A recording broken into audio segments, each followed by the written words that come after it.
Chapter 161, Rebellion in King's Landing 1. After hearing Ned's proposal, Cersei tried her best to remain calm on her face, but her heart was already in turmoil. Her eyes flickered slightly as she quickly thought of a countermeasure in her mind. She had originally planned to wait until her father Tywin arrived in King's Landing before taking action, but now it was too late. She realized that she could no longer sit idly by and had to take quick action. Ned's mercy would not last long, and she could never leave her fate in the hands of others. Cersei gritted her teeth secretly, and her determination became more firm. She decided to strike first and eliminate the danger completely before Ned could take any action. She raised her chin slightly and said in a firm tone, "Lord Ned, I appreciate your kindness. But I will not leave King's Landing. I will protect my children and guard everything I have." After that, Cersei turned and left, leaving Ned standing alone in the courtyard. Ned looked at Cersei's receding back, feeling helpless and disappointed. He originally thought that out of a mother's love for her children, Cersei would accept his proposal and take the children away to avoid a bloody disaster. However, Cersei's stubbornness was beyond his imagination. Ned's expression became more and more solemn. He knew that he could not hesitate any longer. He took a deep breath and said loudly to Cersei's back, "Your Majesty, I will give you one last chance. You must take the children away from King's Landing before tonight. Otherwise, I will tell Robert the truth." His voice echoed in the courtyard. If Cersei still refused to repent, then he would have to fulfill his duty as a subject and tell Robert the truth. Ned stood there quietly, waiting for Cersei's response. However, Cersei did not look back, but continued to move forward with determination. Ned's heart sank and he turned and walked towards the Prime Minister's tower. He had to send his two daughters back to the north first. Cersei did not go to the dining room as usual, but went straight to the depths of the Red Keep. There was only one thought in her mind: Robert must be eliminated as soon as possible. When Lancel was found, he was cleaning Robert's armor. Cersei didn't hesitate at all, took out the strangler and said directly, "The situation has changed. You must poison Robert before tonight." Lancel's eyes widened, surprise and fear suddenly flooding his face. Cersei found him last night and asked him to poison Robert, but he did not agree at that time. Cersei also gave him 2 days to consider it and even rewarded him. I haven't thought about it yet. This is too risky." His voice trembled slightly. Cersei's eyes shot at Lancel like a sharp sword. She took a step forward, tightly grasped Lancel's collar, and her tone was full of threats, "You have no choice. If Robert doesn't die, all of our heads will be hanging on the top of the city. Don't think about hiding, I will say that Joffrey is your and my son." Lancel's face turned pale and his body shook uncontrollably. He realized that he had fallen into an inescapable predicament. Under Cersei's pressure, he nodded slowly, his heart filled with fear and helplessness. Cersei loosened Lancel's collar, her eyes revealing a hint of cold satisfaction. She said coldly, "Remember, tonight, Robert must die." After that, she turned and left, leaving Lancel alone, shrouded in fear and anxiety. As soon as Cersei left, she hurried to find Jaime. Her expression was flustered and fierce. When she saw Jaime, she couldn't wait to say, "We can't wait any longer. We must act immediately." Jaime couldn't help but widen his eyes, his face full of disbelief, and asked, "What happened, Cersei? Why did you do it in advance?" Cersei bit her lip and said in a deep voice, "There is no time. Ned already knows everything, even Jon's death. He threatened me to leave King's Landing before tonight, otherwise he would tell Robert. Once Robert knows the truth, we will be finished. I have asked Lancel to do it." Jaime frowned and said worriedly, "It's too sudden to act now. We are not even prepared. Stannis is also in the Red Castle with his guards, and we don't have the support of my father's army." Cersei interrupted him abruptly and shouted at the top of her voice, "There is no retreat, Jaime, do you understand? We must act now. Why did the 7 gods make you a man? What else can you do besides sleeping with me? If I could wield a sword, I would never come to you." Cersei roared at the top of her lungs, as if she wanted to vent all the resentment and rage that had been pent up in her heart for a long time without reservation. However, what was surprising was that after the violent roar, her mood unexpectedly became calmer, just like the turbulent and stormy sea that slowly retreated after a violent roar, leaving behind only a peaceful and tranquil beach. Jaime was stunned by Cersei's roar, an expression of disbelief appeared on his face, and then it was replaced by helplessness and pain. His lips trembled slightly, and he wanted to refute, but didn't know where to start. Cersei's eyes no longer burned with anger, and her voice became calm and cold. She said slowly, "This is all arranged by fate, Jaime. For the sake of our children, we must take risks." Jaime looked at Cersei distressedly, took a deep breath, finally made up his mind, and said slowly, "Cersei, I won't let you and the children get hurt. You go and keep an eye on Lancel and tell him to act as soon as possible. I will go and inform Littlefinger now. As long as Robert dies, we will act immediately." After James finished speaking, he turned and left. His steps were hurried, and the armor made a slight clanging sound as he moved. Cersei looked at his receding back with deep eyes, then turned and left silently. At the same time, Ned returned to the Prime Minister's tower with a solemn expression, and the uneasiness in his heart hung over him like a dark cloud. When he saw Sansa and Arya, his eyes were full of worry and loss. "Sansa, Arya, you must leave King's Landing immediately." Ned's voice was low and weak. Sansa's eyes widened, her face full of astonishment and confusion. "Father, why? What happened?" Arya also frowned and said stubbornly, "I won't leave. I haven't finished learning swordsmanship yet." Ned sighed slightly and said gently to his two daughters, "I can't explain it to you for now. King's Landing is very dangerous now. You can't stay here." "But father..." Sansa wanted to argue. Ned interrupted her, his voice full of fatigue. He said seriously, "No buts. As your father is, you must leave. You will set off and return to the north soon." Chapter 162, Rebellion in King's Landing 2.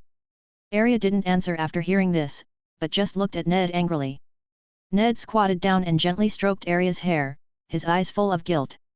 "Arya, there will be plenty of time to learn swordsmanship in the future, but right now, your safety is the most important.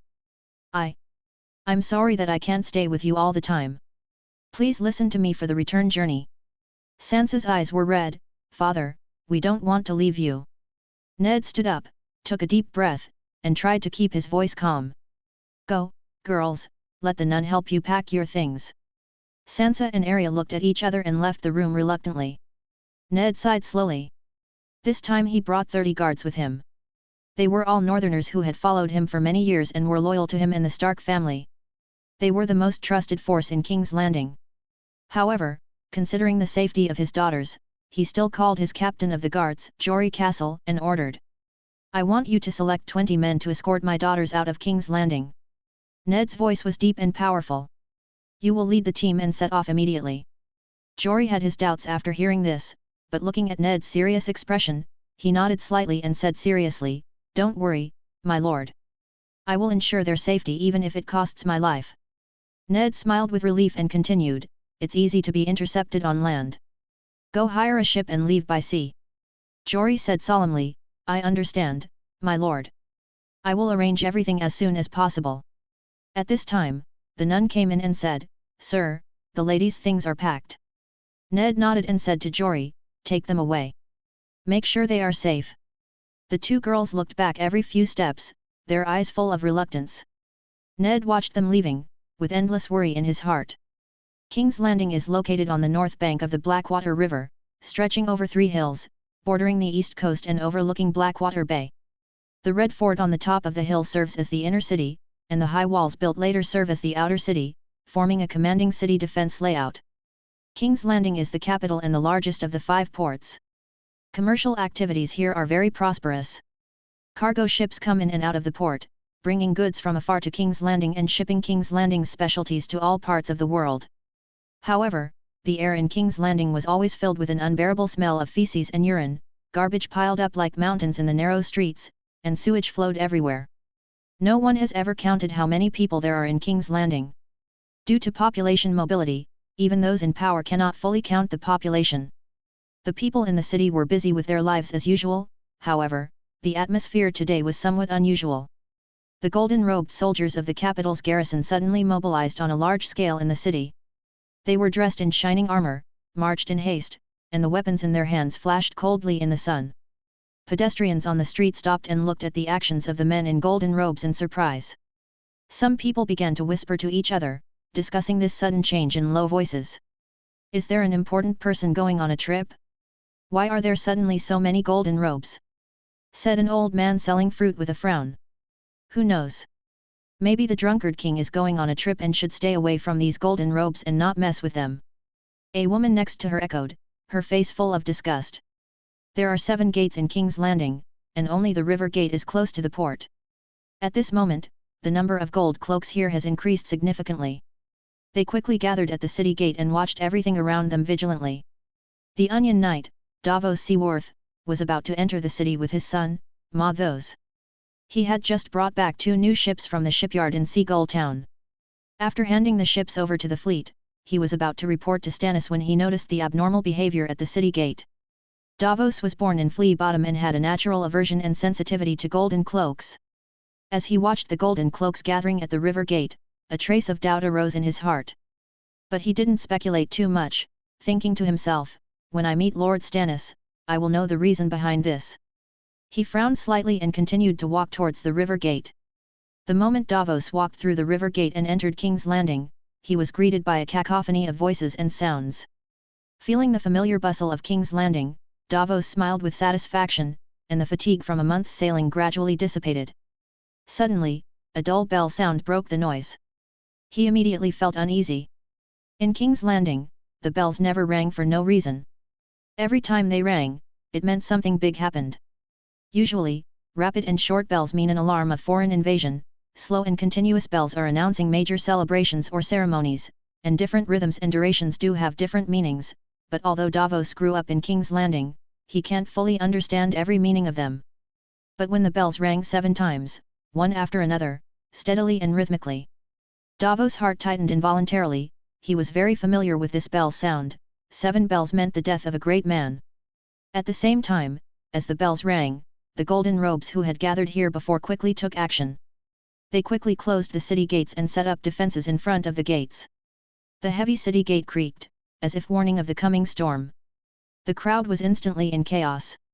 People looked around in panic and discussed who had died. All kinds of speculations and worries spread among the crowd, and the atmosphere of fear hung over the entire city like a dark cloud. Davos became increasingly uneasy, and he wanted to rush to the Red Keep to see Stannis and learn from him what was going on. Mathos, who was standing by, asked in confusion, "Father, what's going on with this bell sound?" Davos replied solemnly, 7 bells usually mean the death of a royal family member or a minister. But we won't know who it is until we reach the Red Keep. Mathos couldn't help but ask, "Father, could it be the king? Why did these golden robes suddenly close the city gates? Do they know something?" Davos shook his head slightly and said, "Don't speculate now. We must go to see Lord Stannis as soon as possible and learn the situation from him." Mathos nodded, and followed his father as he quickened his pace towards the Red Castle. At the same time, inside the Red Castle, shouts of killing were deafening, the sounds of swords clashing with shields, and angry shouts were intertwined, shrouding the entire Red Castle in a tense and bloody atmosphere.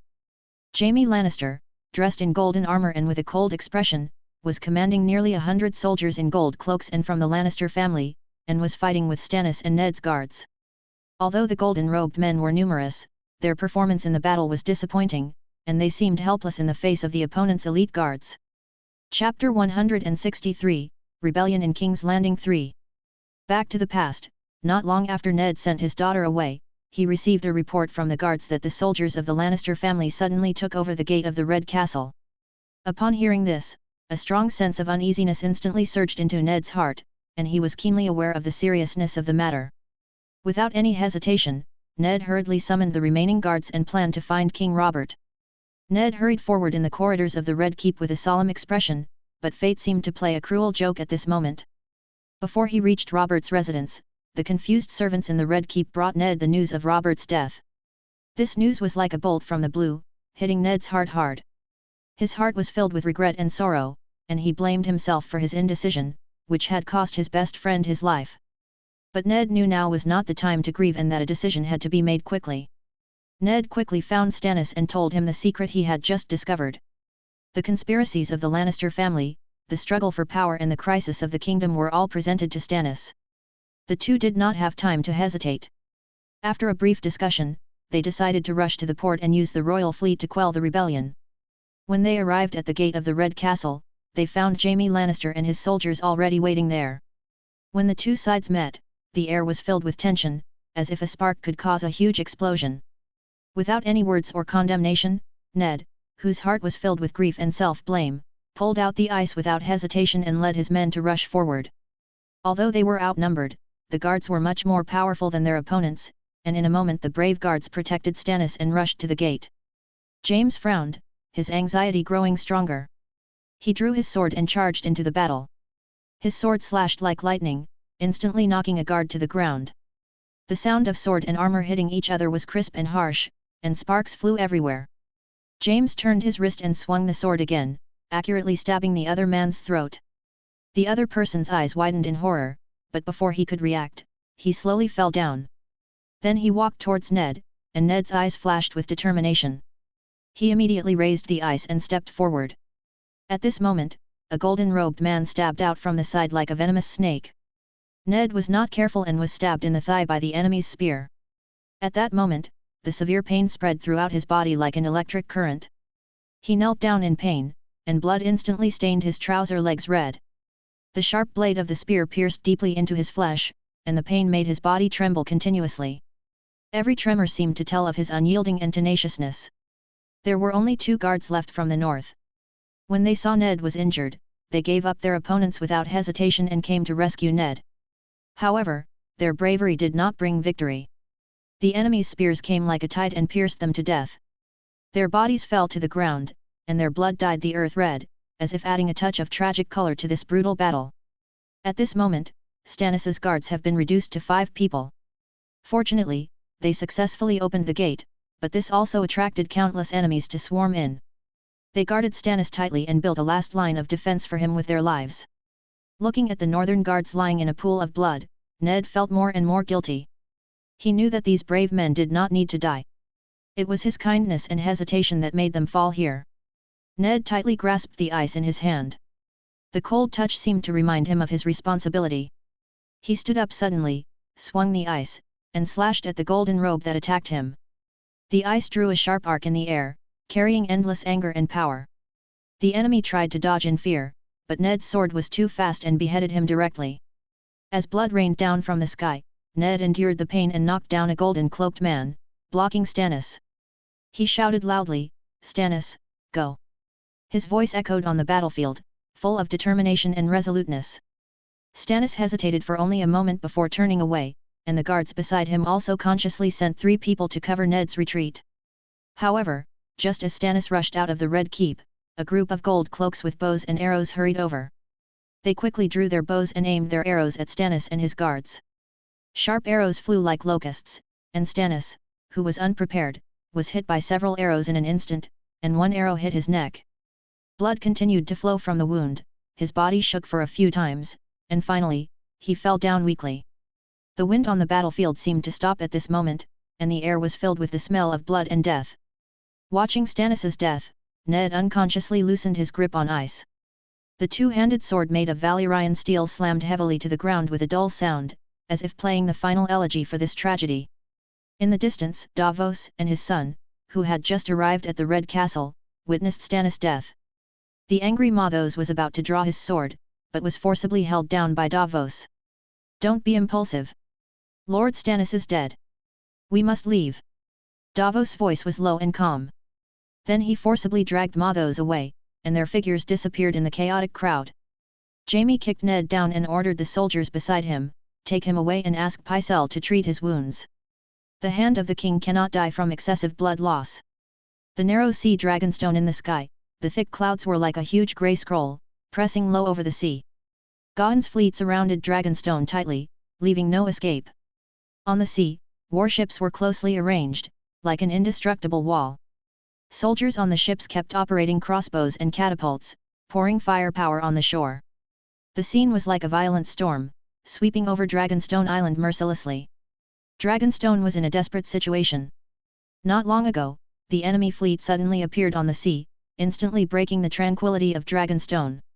The royal fleet was blocked by the enemy before it even had the chance to put out to sea, and its fate was strangled by the throat. After the initial shock, the panicked soldiers rushed to board the ship and fight back, but it was too late. The huge golden dragon swooped down from the sky like a destructive lightning, with dragon flames burning fiercely, instantly burning the warship. At the same time, countless crossbow arrows poured towards the shore like locusts, and the rain of arrows was dense and heavy. The defenders on the shore sought shelter, but under this overwhelming attack, there were very few safe places to find. Not willing to be outdone, they used their few catapults to fight back. However, under the attack of the Golden Dragon, the force of their counterattack became weaker and weaker. Chapter 164, The Capture of Dragonstone. With a roar from the sky, the Golden Dragon swooped down again and destroyed the last catapult. The first army then quickly landed and began to assemble on the beach. The blazing shadow hovered above Dragonstone. Its huge body was no smaller than a warship, and its scales gleamed golden in the sunlight. The dragon's wings flapped, causing gusts of wind and making the sea turbulent. Gavin sat on the dragon's back and looked down at the soldiers gathering below, waiting for the battle to capture the island later. Not long ago, Gavin received intelligence that Theon had returned to the Iron Islands. He then immediately dispatched a fleet and nearly 10,000 soldiers, deciding to capture Dragonstone first, and then seek an opportunity to destroy the remaining royal fleet docked in King's Landing. Just as Gavin's thoughts were flying, a sharp dragon roar suddenly came, piercing the sky. A smaller red dragon rose from the fleet and soared into the sky. It was Vice-Ryan, who was just able to carry people. The strong sea breeze blew on Daenerys' face, and strands of silver hair flew in the wind. Her heart was filled with excitement. Although it was not her first time riding a dragon, it was her first time to ride her own dragon into battle as a dragon rider. She looked down at the island of Dragonstone and the mighty castle that nestled against the hilltop. This place where she was born was the first time she saw it in person in her life. When she was just born, she was forced to go into exile in Essos with Viserys. In the years that followed, she could only imagine what Dragonstone looked like from Viserys' words. Now, actually riding on the back of a dragon and gazing at Dragonstone, an indescribable complex emotion surged into my heart like a tide. Daenerys tightened the reins in her hands slightly, and Vice-Ryan seemed to be keenly aware of her emotions, and roared again, even louder and more powerfully. The roar sounded like a battle horn, echoing between heaven and earth. On Dragonstone, the soldiers who were forced to retreat to the castle looked up at the two dragons in the sky in horror. Having already witnessed the dragon flames, they became more and more desperate. The acting city lord Axel Florin stood on the top of the castle, looking at everything in front of him with a serious expression. The flames of war were burning everywhere on Dragonstone. The defenders had long lost their will to fight, and all their long-range weapons had been destroyed. Not counting the two dragons circling in the sky, the troops that kept landing were already too much to resist. Yasser realized clearly that it was only a matter of time before the castle fell. The enemy's attack was so sudden that after losing the warships, they couldn't even retreat. It was meaningless to continue defending, and it would only lead to more casualties. He gritted his teeth, turned around resolutely, and walked quickly towards the map room. In the map hall, the atmosphere was so oppressive that it was almost impossible to breathe. Duchess Celis and her daughter Selene were like fragile flowers trapped in a storm, helplessly waiting for the verdict of fate. Lady Celis sat there with a gloomy face, her heart full of anxiety and uneasiness. The nun beside her hugged Selene tightly, trying to give the young child some comfort. However, the nun's eyes were also full of despair, as if she saw the dark future that could not be escaped. Yasser pushed open the door, and his hurried footsteps were like a heavy hammer, breaking the silence in the hall. Mrs. Celis raised her head, a spark of hope flashed in her eyes, but when she saw Yasser's stern expression, the hope in her heart was instantly shattered, like a faint candle light swaying in the wind being ruthlessly blown out. "Madam, the castle can no longer be defended." Yasser's voice was low and hoarse, full of endless fatigue and helplessness. He continued, "We must make a decision as soon as possible." Mrs. Celis's body trembled slightly, and her eyes revealed a hint of stubbornness and unwillingness. "Are you asking us to surrender?" she questioned. Yasser was silent for a moment, as if he was struggling fiercely in his heart. Then he said slowly, "We can only surrender, maybe we can save our lives." Lady Celis's eyes widened, her face full of disbelief. "Surrender? How can we surrender to the Targaryens? We are from the Baratheon family, they will not let us go."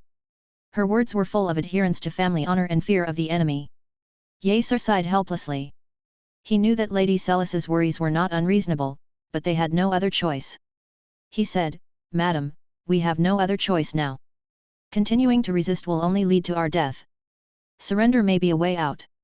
He tried to convince Mrs. Sellis and make her understand the current situation. Yasser looked at the mother and daughter, feeling helpless and sad.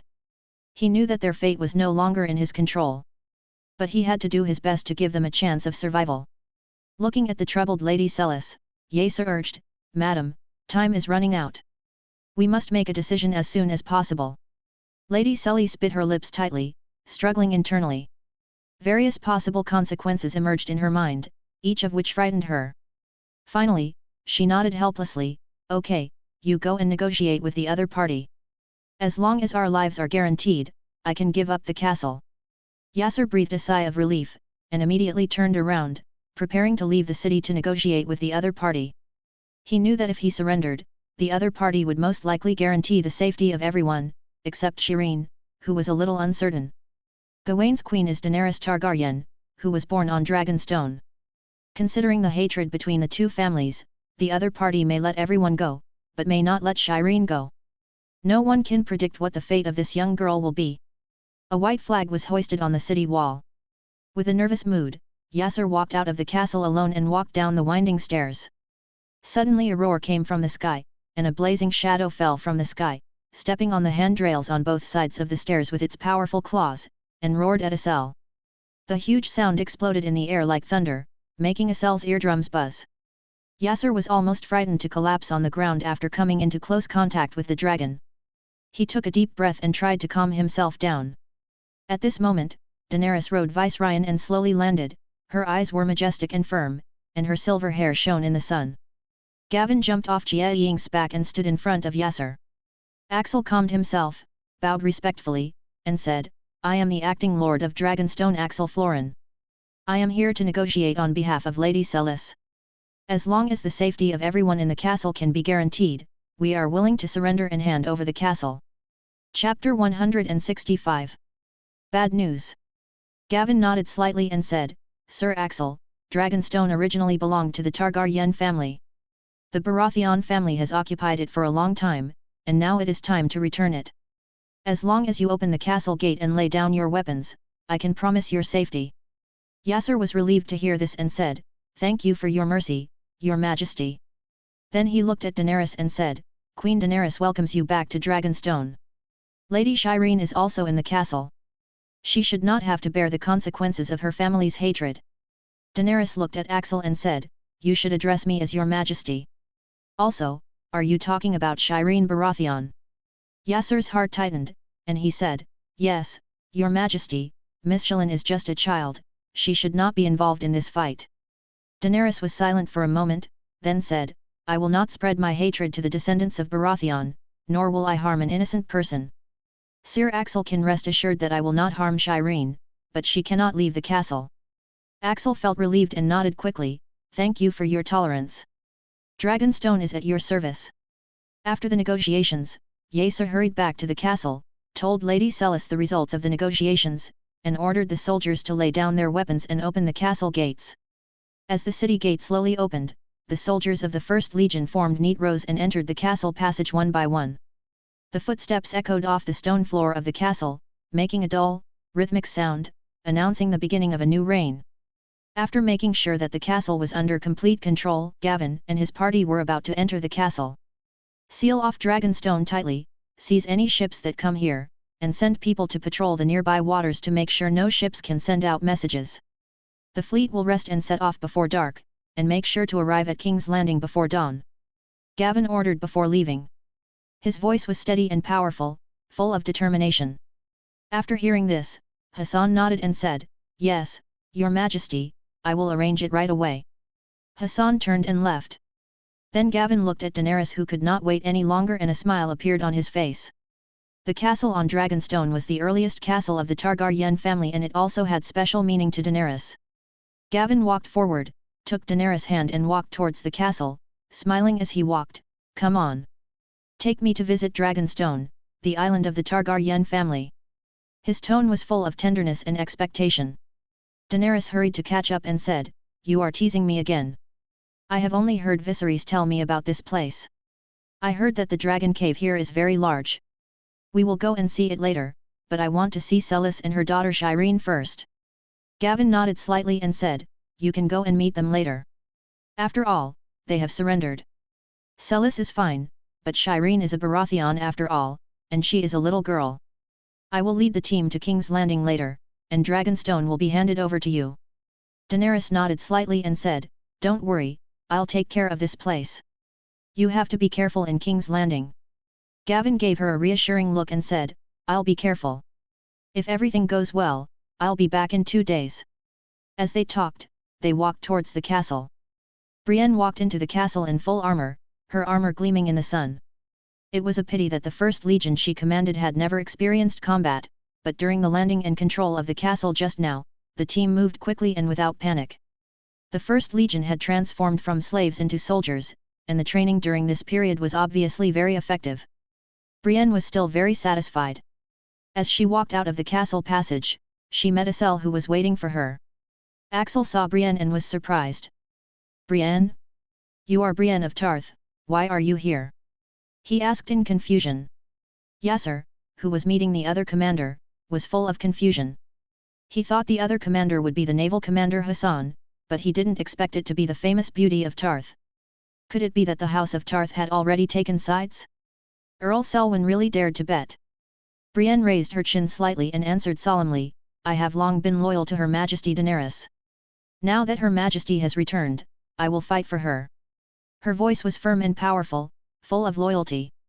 Axel frowned slightly, as if thinking about something. I didn't expect Earl Selwyn to make such a choice. He said softly. After hearing this, Brienne realized that the other party had misunderstood her, and said, It has nothing to do with my father. It is my personal choice. Her Majesty Daenerys knighted me. She is brave, wise, and kind. I believe my choice is right. Her eyes were full of admiration for Daenerys. Yasser was silent for a moment. He had already experienced 2 dragons today, so he was not so unacceptable to the female knight. He said slowly, Maybe you are right. The dragon appears again, and we can only go with the flow. There was a hint of helplessness and emotion in his tone. Brienne nodded and said, Sir Axel, please gather all the surrendered soldiers and take them out of the castle while I finish my inspection. After that, she turned and left to continue her mission. Night fell on Dragonstone, and the inky darkness gradually swallowed up the last ray of afterglow. The fleet has already marched towards King's Landing, leaving only a few warships on the beach of Dragonstone, standing quietly in the dim light. The damaged warships were scattered all over the beach, and their hulls were covered with hideous cracks, as if telling of the brutal battle that had taken place today. At this time, a raven flew from King's Landing, bringing news from King's Landing. King Robert Baratheon died unexpectedly. Sea Lord Stannis Baratheon and Prime Minister Ned Stark attempted to usurp the Iron Throne and were convicted of treason. Stannis was killed in the arrest, and Ned Stark was arrested and imprisoned. Now he ordered everyone on Dragonstone to go to King's Landing immediately and swear allegiance to Joffrey I. Daenerys sat on the high seat with a solemn expression, her brows slightly furrowed, and her jade-like fingers clenched into fists. The usurper is dead. She had spent countless days and nights hoping that the other party would die and avenge her family. However, now that the usurper was truly dead, she felt a sense of regret. It was too easy for him to die so easily without a trial. Below, Cerise and Shireen, who had just learned the news, burst into tears, and their sad cries echoed in the empty hall. Celis burst into tears, covered her face with her hands, and her shoulders shook. Xylan squatted on the ground, her small body curled up into a ball, her soft flaxen hair scattered on her shoulders in a messy manner. The large, ugly grayscale scar on half of her face and neck looked even more shocking in the light of her tears. She kept sobbing, her eyes were red and swollen like 2 ripe peaches, which made people feel pity for her. Chapter 166. The Divided Royal Fleet. Yasser, who was standing by, had a gloomy face. The atmosphere was depressing and heavy. He pursed his lips tightly, his eyes full of worry, as if he was thinking about the consequences of this incident. Daenerys sighed slightly, and as she looked at the grief-stricken mother and daughter below, a complex emotion welled up in her heart. She didn't want to comfort them, after all, the person they were crying for was Baratheon, her enemy. But seeing Shallan's pitiful appearance, her heart softened again. Daenerys turned her gaze to Shireen, who was sobbing quietly below her, and whispered, Shireen, I am so sorry for your father's death. Shireen raised her red and swollen eyes, looked at Daenerys on the high throne, and choked up and said, "Your Majesty, my father, he is gone just like that." Daenerys nodded slightly and said, "I understand your pain, Shireen. But you must know that fate is unpredictable. We cannot control life and death." Shireen sobbed. "But I'm still sad, Your Majesty. He didn't even have a funeral." Daenerys was silent for a moment, then she said, "If I get his body later, I can give it to you. Now that the usurper is dead, my feud with the Baratheon family is over. You can continue to live on Dragonstone, and I will guarantee your life and safety." Shireen wiped her tears and tried to stop crying. She said, "Thank you, Your Majesty." Daenerys looked at Celis again and said, "Lady Celis, your next task is to take good care of your daughter. Please cheer up." Celis stood up, bowed slightly, and said, "Your Majesty, thank you for your concern. We will try our best to cheer up." Daenerys nodded slightly, then turned to Brienne and said, "Send a ship immediately to inform Gawain of the news from King's Landing." Brienne bowed and turned to leave. Harbour. Gavin rode on Blazing Shadow's back, overlooking King's Landing from high in the sky. Because we were flying very high, we could only see the outline of the port below. Many ships were docked on the shore like ants, with masts like a forest and sails fluttering gently in the breeze. After careful observation, Gavin saw the royal fleet docked on one side, but the number of warships docked here was much less than he expected, which made him feel a little confused. Did something happen in King's Landing, causing some of the warships to be transferred away from King's Landing? Or was the previous intelligence wrong? There is a lag in the transmission of news from King's Landing to the Stepstones, not to mention that he has been sailing all the time, making it even more difficult to receive feedback on intelligence. Gavin frowned, thinking about various possible situations. However, since he was here, he couldn't go back empty-handed. It would be more advantageous for him if the royal fleet split its forces. Gavin ordered Jia Ying to fly back to the fleet and prepare for the next attack with Hassan. After a while, Gawain returned to Belarus and respectfully handed him Daenerys' letter. Gavin quickly opened the letter and read its contents carefully with focused eyes. As the text unfolded, the situation in King's Landing gradually became clear in his mind. His eyes grew sharp. It seems that Littlefinger's previous move was right. I don't know whether Robert met the wild boar or not, but it is true that he met the seven gods. Robert's unexpected death, the brutal murder of Stannis, Ned's unfortunate arrest and imprisonment, and Joffrey's hasty ascension to the throne, this series of events plunged King's Landing into unprecedented chaos. The weakening of the royal fleet caused by the chaos undoubtedly provided him with an excellent opportunity for attack. Gavin put the letter away, turned to Hassan and said, "Pass the order and prepare to attack King's Landing." Gavin wants to take this opportunity to destroy the royal fleet in one fell swoop and seize the initiative at sea. Hassan took the order and left. The fleet began to get busy and the soldiers were preparing for battle with high morale. A moment later, the fleet was ready. At Gavin's command, the fleet headed towards King's Landing at full speed. The sea was rough, and the warships were breaking through the waves, raising waves of white foam. Gavin rode on Blazing Shadow again and flew high into the sky. The sky gradually darkened, and the afterglow of the setting sun sprinkled blood red on the sea surface of King's Landing, covering the entire port with a strange red veil. The soldiers of the royal fleet were talking on the deck, and the air was filled with tension and uneasiness. Yesterday, Davos brought back the news that the Lannisters had rebelled and killed the king and Lord Stannis, which was like a thunderclap that caused a stir in the fleet. Davos was accompanied by the Prime Minister's captain of the guard, Jory Castle, and Ned's two daughters. They happened to meet in the chaotic city, and thanks to the help of the local tyrant Davos, Jory and others escaped from the blockaded King's Landing. Then, the messenger sent by the Iron Throne hurriedly arrived and read out the news of Stannis' treason and Joffrey's accession to the throne on the spot, and asked all the nobles and captains of the royal fleet to go to the Red Castle to swear allegiance, and also demanded the handover of the two daughters of the Prime Minister Ned. This made people even more confused and bewildered. The fleet immediately split in two, with most of the conscripted nobles fiercely accusing Davos of being an untrustworthy smuggler, perhaps an accomplice of Stannis. They believed that as the heir to the king, Joffrey's words were more trustworthy, and they chose to go to the Red Castle to pledge their allegiance.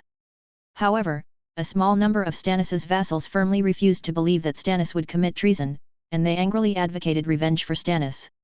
The two sides each insisted on their own opinions and a fierce dispute ensued.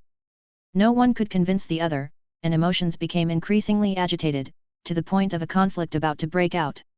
At this moment, the Earl of Tidemark, Montfort Villaraian, who believed in Davos, stood up and suggested, "We can't go on like this.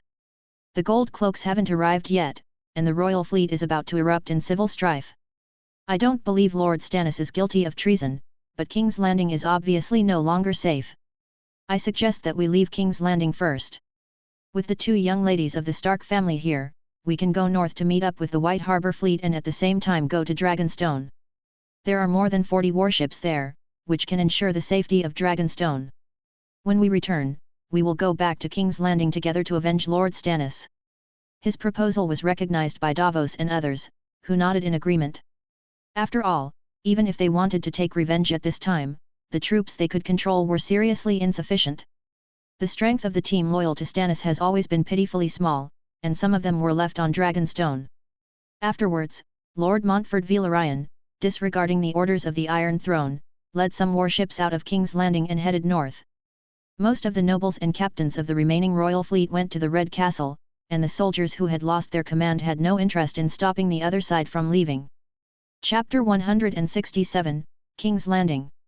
The sky was getting darker and darker like spilled ink. On the deck of the royal fleet, several soldiers sat together, holding wine jugs in their hands, with a somewhat absent-minded and comfortable look on their faces. One of them took a sip of wine, a trace of desire in his eyes, and said with emotion, "It's rare that those adults are not here. We should really go to King's Landing to have some fun." The other person heard this and raised a wicked smile, teasing, "You want to find a woman?"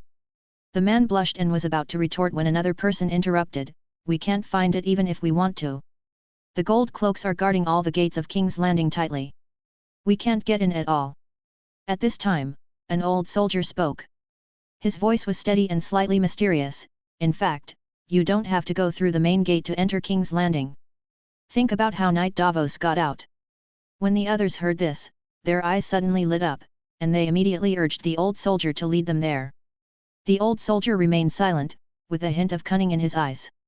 It was not until the soldier who made the initial proposal gritted his teeth and said, "We will pay for all your expenses tonight," that the old soldier revealed a smug smile.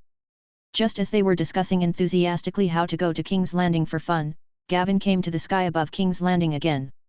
He rode on Blazing Shadow, like a god descending to the earth. Blazing Shadow spread its huge wings and circled in the air, stirring up a gust of wind every time it flapped its wings. Gavin's eyes were cold and determined as he looked down at King's Landing harbour below. His fleet was approaching King's Landing harbour quietly like a ghost hidden in the darkness. Gavin carefully observed the situation, waiting for the best opportunity. Until the Belleris was the first to break out of the night and bring the royal fleet within range. Gavin's eyes focused, and he tapped Jiaying lightly. Jiaying seemed to understand his command and suddenly dived down. The speed was so fast that people only felt a black shadow flashing by. The swooping blazing shadow spewed dragon flames at a warship of the royal fleet. The flames were like a fierce torrent that instantly engulfed the warship. The high-temperature flames and powerful impact force caused the warship to fall apart instantly. Wood chips flew everywhere, flames shot up into the sky, and ignited the wine barrels, causing an explosion. As the explosion sounded, King's Landing fell into chaos. People were shouting in terror and running around. The soldiers just reacted, their eyes widened, their faces full of disbelief and horror.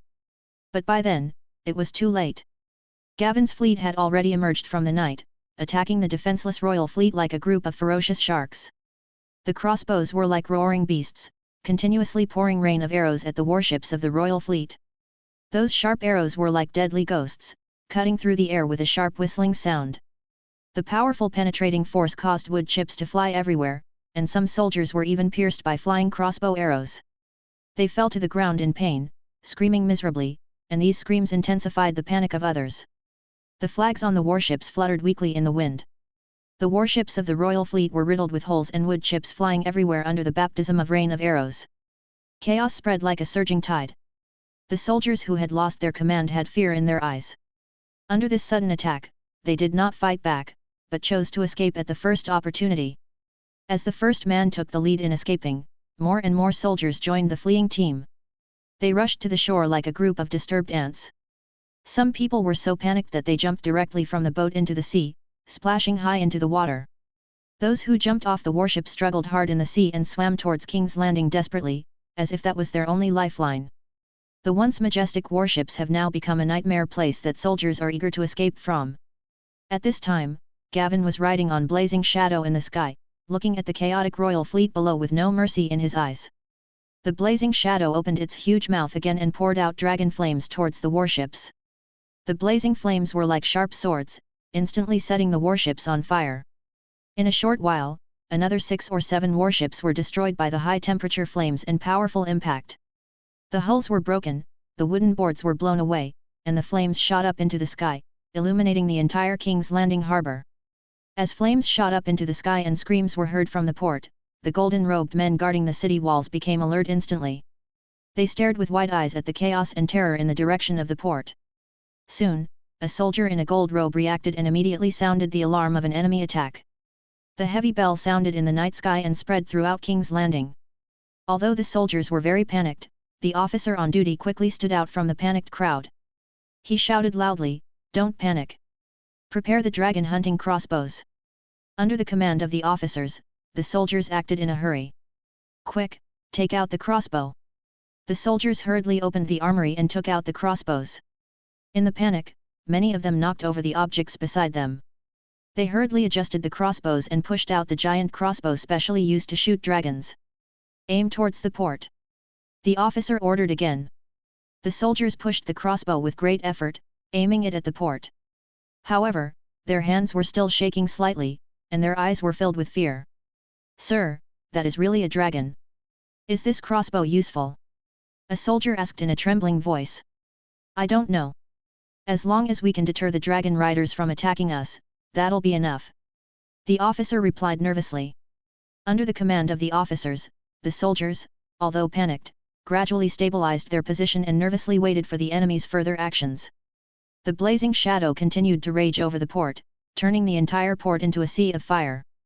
At this time, Gavin on the dragon's back also noticed the movement on the city wall. When he saw those dragon-hunting crossbows, he understood in his heart that the city wall had now become a shell with thorns. However, his goal was only to destroy the royal fleet. He had no plans to attack King's Landing for the time being, so there was no need to take the risk of attacking the city wall. Moreover, the distance between the port and the city wall was too far, and the range of these crossbows was not enough. There was no need to worry about the threat of crossbow arrows. He turned his head to look at the warships of the royal fleet that had fallen into chaos in the harbor. Flames flickered on the sea, illuminating the broken hulls and the fleeing soldiers. Once Robert dies, Westeros will be in chaos. Gavin only needs to wait quietly and choose a suitable opportunity to easily seize the Iron Throne. There is no need to take action now. Destroying the royal fleet is the top priority. Having control of the sea means having the initiative. Thinking of this, a cold light flashed in Gavin's eyes and he decided to speed up the pace of the attack. The blazing shadow seemed to sense his master's determination, and he let out a low roar before diving into the sea of fire again. Chapter 168. Joffrey's Party. The Red Keep. Throne Room. A lavish banquet was taking place, specially hosted by Joffrey for the nobles who had pledged allegiance to him during the day. The hall was brightly lit, and the nobles were dressed in gorgeous costumes, toasting each other, and laughter echoed in the air. Joffrey, the great emperor, sat on the Iron Throne, looking at the servile nobles below who took turns coming to flatter and toast him, and an irrepressible pleasure surged in his heart. "I couldn't help but roar in my heart, everyone will eventually submit to me. I am the king of the 7 kingdoms and the master of the Iron Throne. They must be loyal to me and serve me." The nobles' words of loyalty during the day were still echoing in his ears, and their flattery at this moment made Joffrey feel extremely powerful. He glanced around the hall triumphantly, his eyes falling on the gorgeous decorations and the nobles. Joffrey raised the corners of his mouth slightly, revealing an arrogant smile. He enjoyed the feeling of being respected, as if the whole world was under his control. He felt that he was the master of his own destiny and no one could defy his will. Clang, clang, clang. The rapid sound of bells rang out into the hall, breaking Joffrey's intoxication. The banquet fell silent for a moment. Everyone was talking and wondering about the sudden sound of the bell. Some royal nobles suddenly became nervous. The frequency of the bell sounded familiar yet strange. When Janos Slynt heard the sudden bell, his heart suddenly tightened. The blood color on his face faded instantly, turning as pale as paper. His originally greasy face now showed only panic. As the commander of the capital garrison, although he is greedy and unfaithful and is often criticized as a fool, he has risen from a humble background to the commander of the capital guard and has a certain amount of power and status. He is not completely useless. His professional sensitivity allows him to realize at the first moment that this is the bell of an enemy attack. Janos Slint's mind was in a mess, and all kinds of terrible thoughts came flooding in. Enemy attack? Who is it? The royal fleet rebelled? But the nobles of the royal fleet are all at the banquet. What on earth happened? Can someone tell the king?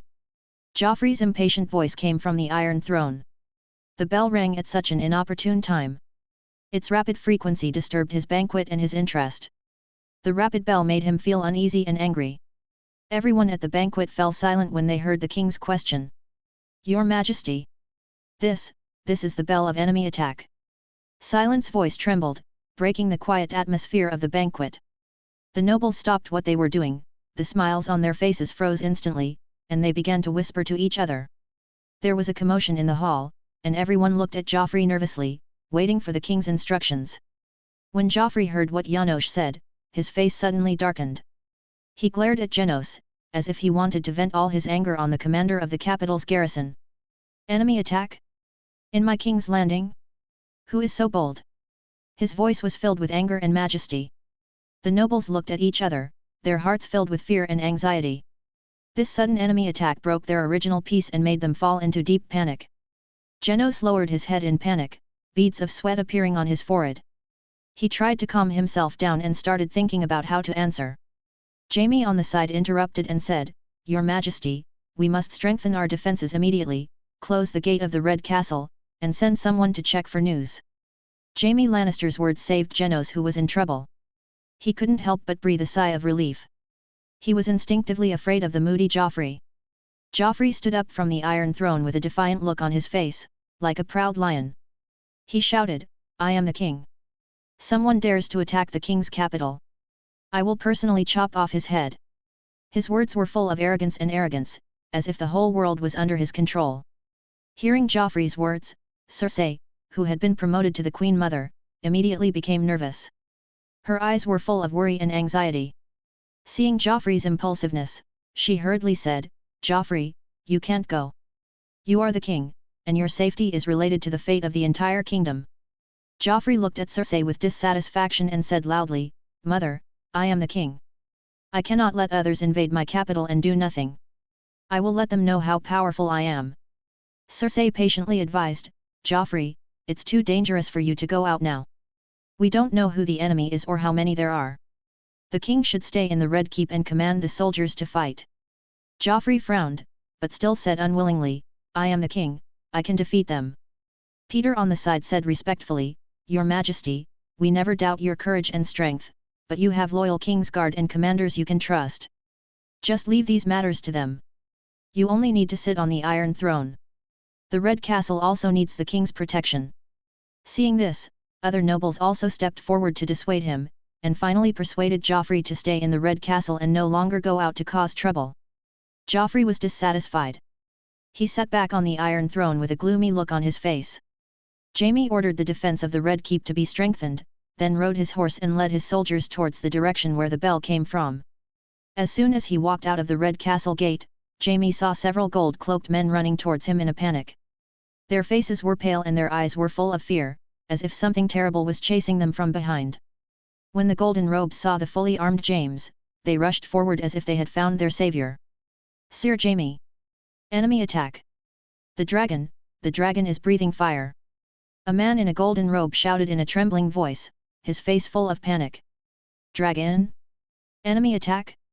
What's going on? James frowned and asked sternly. Sir Jaime, the royal fleet in the port was attacked. The dragon suddenly appeared and burned the warships in the port. Another golden robe said anxiously. The royal fleet has been destroyed, Sir Jaime. Another gold-cloaked man said in despair. James' heart sank when he heard the news of the destruction of the dragon and the royal fleet. Stone Steps Archipelago. Jaime instantly understood who was the culprit behind the attack on King's Landing. Robert had been preparing for the war to conquer the Stepstones, but the war had not yet begun. Now Robert has been poisoned to death, and Joffrey has to bear the consequences of provoking the Dragon King. Will the other side break through King's Landing? What should be done? Can King's Landing be defended? Will the dragon hunting crossbow prepared by Robert, the drunkard, work? Should he take Cersei and the others away first? Faced with the sudden appearance of the dragon, Jaime was in a dilemma. Chapter 169. Dragon's Deterrence. Sir? What should we do? Should we go to the port? Seeing that Commander Jaime was hesitant to speak, an old Lannister asked anxiously. His voice trembled slightly, and his eyes were full of worry and uneasiness, as if he was waiting for an answer that would decide his fate. This voice awakened James, who was in a state of confusion. His brows were furrowed, and his eyes flashed with complicated light.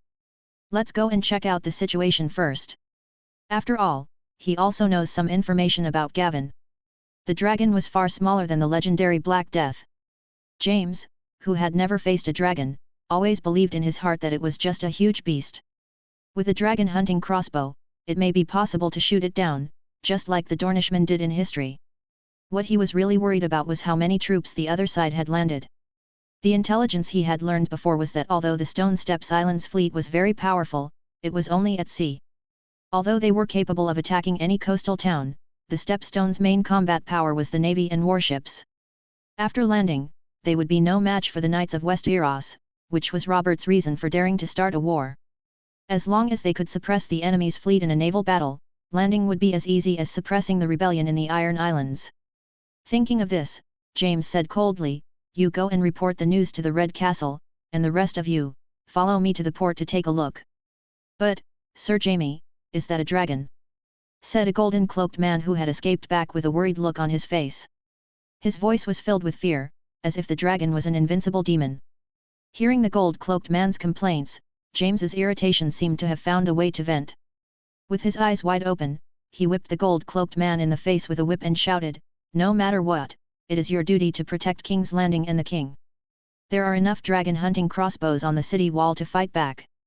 Everyone, follow orders." The man in the golden robe who was whipped covered his face with his hands, a trace of fear flashed in his eyes, but he didn't dare to say anything more. The other soldiers looked at each other. Although they were still afraid, they had no choice but to bite the bullet and prepare to carry out orders under James's majesty. At the port, the blazing shadow spread its huge wings, blocking out the sky and the sun.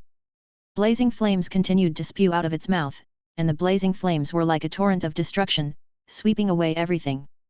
The ship burned in flames, making crackling sounds that sounded like a desperate wail. The flames danced like a dance of death, shrouding the entire port in a terrifying atmosphere. The Stepstone Islands fleet in the distance had already stopped shooting, because there was no intact warship left in King's Landing port at this moment. The Royal Fleet, which lost its command and was divided, never launched any counterattacks from beginning to end. The sailors who managed to escape hid under the city wall and trembled. Only the dragon-hunting crossbows above their heads could give them some sense of security. However, they did not know that the golden robes on the city wall were also so nervous that their legs were shaking and they were sweating all over. They were not much better than them. When James climbed up the city wall, he realized that he was wrong.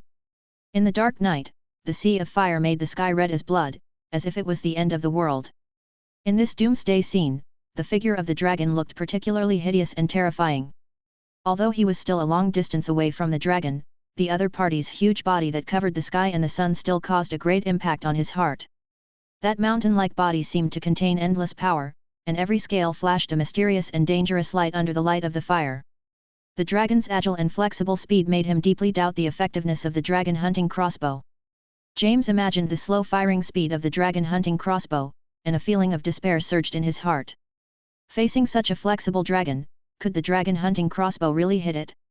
Even if it hit it, could it really cause fatal damage to it? The entire port was engulfed in flames, and the sky was reflected red, like a burning blood cloud. Thick smoke billowed up like black towers, blocking the light of the stars and the moon. The light of the flame flickered on Jaime's face, and his hand holding the hilt of the sword trembled slightly. Fortunately, the troops of the Stepstones did not land, and he once again thought of taking Cersei and the child away from King's Landing. After hesitating for a moment, James forced himself to suppress his fear. He knew that he could not retreat at this moment. He chose to command here and sent a message to the Red Keep to let the king prepare to evacuate King's Landing at any time. If he left the city wall now, the garrison would collapse and King's Landing would be completely defenseless. Rather than trusting those golden cloaks to delay the enemy's attack, it is better to trust the chastity of prostitutes. He wants to buy time here. Gavin in the air also noticed the movement on the city wall. After the chaos, it soon quieted down. The dragon hunter was still looking at the sky with vigilance. It was obvious that a big shot had just come to the city wall and stabilized the enemy's morale. Gavin felt a little regretful when he saw the hedgehog-like walls. He would not mind taking King's Landing. He had been coveting the dragon bones in the Red Castle for a long time, but now that he could destroy the royal fleet, he was already satisfied. There was no need to risk attacking the city. Gavin patted Jia Ying lightly. "Come on, my friend, we will come back here later." When Jia Ying heard the command, he immediately flapped his huge wings and flew away. The fleet below also began to retreat as if it had received a signal, leaving behind only a port engulfed in flames and people filled with fear. As the Blazing Shadow and Stepstone Islands fleets sailed away, James's tense nerves did not relax. He looked at the destroyed port with a heavy heart. Inside the captain's cabin of the Bel Aris, the lights were dim and quiet. Outside the window, the night was as dark as ink, so deep that it seemed to swallow everything. Gavin stood in front of the window, gently turning an empty wine glass in his hand, his deep purple eyes looking through the porthole at the dark world outside. Even though he possessed the physique of an incombustible being, he still felt thirsty after hovering over the sea of fire for a long time. Gavin gently put down the cup and gave an order to Hassan, who was standing respectfully beside him. "Pass the order down and have the fleet blockade the outer side of the Throat and the narrow sea route in batches. Any ship travelling between West Eros and Essos must pay taxes and obtain our permission before passing." Hassan frowned slightly, hesitated for a moment and said, "Your Majesty, to block the outer side of the Throat and the narrow sea, I'm afraid we'll have to use most of our warships. And there are more than 10 routes to Essos after leaving the Throat, all of which are the main routes of the 2 continents. I'm worried that it will be difficult to blockade them tightly. The free trade cities may also be dissatisfied with our tax collection." Gavin raised his chin slightly and said with a firm look in his eyes, "Don't worry. If those merchant ships dare to resist, we will use force to intimidate them. The only one that can threaten us is the Purple Fleet. Now we have the upper hand in the narrow sea. It's just a matter of taxation. Bravos dare not act rashly." Hassan asked Gavin again, "Your Majesty, according to Maester Qyburn's intelligence, the Lannister fleet will arrive at King's Landing in 2 days. Should we intercept them at the Throat?" Gavin waved his hand slightly, a confident arc appeared on the corner of his mouth, and he slowly said, "No need. Although the Lannisters are rich, the scale of their fleet is pitifully small, with only about 40 warships. The White Harbour fleet will arrive in King's Landing at about the same time. Now that Ned Stark has been captured, we just need to watch the show quietly. King's Landing will not be able to take care of us in the future." Hassan immediately straightened up and replied respectfully, "Yes, Your Majesty, I will arrange it right away." As a return horn sounded in the dark night, the Bel Aris and the entire fleet slowly turned around and headed towards Dragonstone, gradually disappearing into the night. Chapter 170. Chaos. With the morning sunshine, Blazing Shadow flapped his huge wings and flew into the dragon's lair on Dragonstone. The strong wind brought by the powerful wings stirred in the cave, making waves of low echoes, as if the dragon's cave was murmuring stories of the past. After more than 100 years, the ancient dragon cave once again welcomed the return of the dragon. The dragon pit of Dragonstone is huge. Since the Targaryen family seized Dragonstone during the Doomsday, they have continued to expand the dragon pit for hundreds of years. They have built 3 huge stone platforms for dragon riders to ride on the dragon's back. Each stone platform has been finely carved, with a smooth and flat surface, providing great convenience for the dragon knight to climb onto the dragon's back. The corridor connecting the dragon's lair and the castle is 10 meters wide. Even Viceroy can enter and exit easily with such a wide passage. On the stone walls on both sides of the corridor, there are carved the ancient Targaryen family emblem 3-headed dragons. The lifelike carvings seem to be telling the former glory and honor of the Targaryen family. Gavin walked through this historic corridor and soon came to the map room, where he saw Daenerys. Seeing Gavin coming back, Daenerys's eyes, as bright as gems, showed concern and anxiety. She raised her chin slightly and asked, "How is the situation? Who won?" Gavin looked calm and replied slowly, "Tywin won. I saw the White Harbour fleet retreating northward. Both sides lost more than half of their lives in this naval battle. King's Landing now has less than 20 warships that can be moved." More than a month had passed since the night when Gavin destroyed the royal fleet, and the situation that followed was exactly as he had expected. Tywin and the Lannister fleet arrived at King's Landing first, followed closely by the White Harbour fleet led by Wayley Manderley. Perhaps because of the Stepstone Islands fleet roaming in the narrow sea and Ned Stark in the opponent's hands, the two sides did not engage in a naval battle at first, but instead fell into a stalemate. Willis Manderley kept sending messengers to the Iron Throne, demanding the return of his title, but Joffrey, who was already unscrupulous, had his grandfather's support. The envoys received nothing but humiliation, and Joffrey even tried to cut off Ned Stark's ears and give them to the people from the north. Fortunately, Tywin stopped his crazy move in time. The returning royal fleet also learned that Dragonstone was occupied by Gavin, and the narrow sea was completely controlled by the Stepstone's fleet. Lord Montfort of Drifthead was worried about the safety of Drifthead, and he hurried back to Drifthead without taking the time to avenge Stannis. His behavior also led to the division of the royal fleet loyal to Stannis again. Only a few warships led by Davos were left to struggle, and he could not help but fall into confusion. In a short period of time, he lost his lord and the royal fleet he could rely on.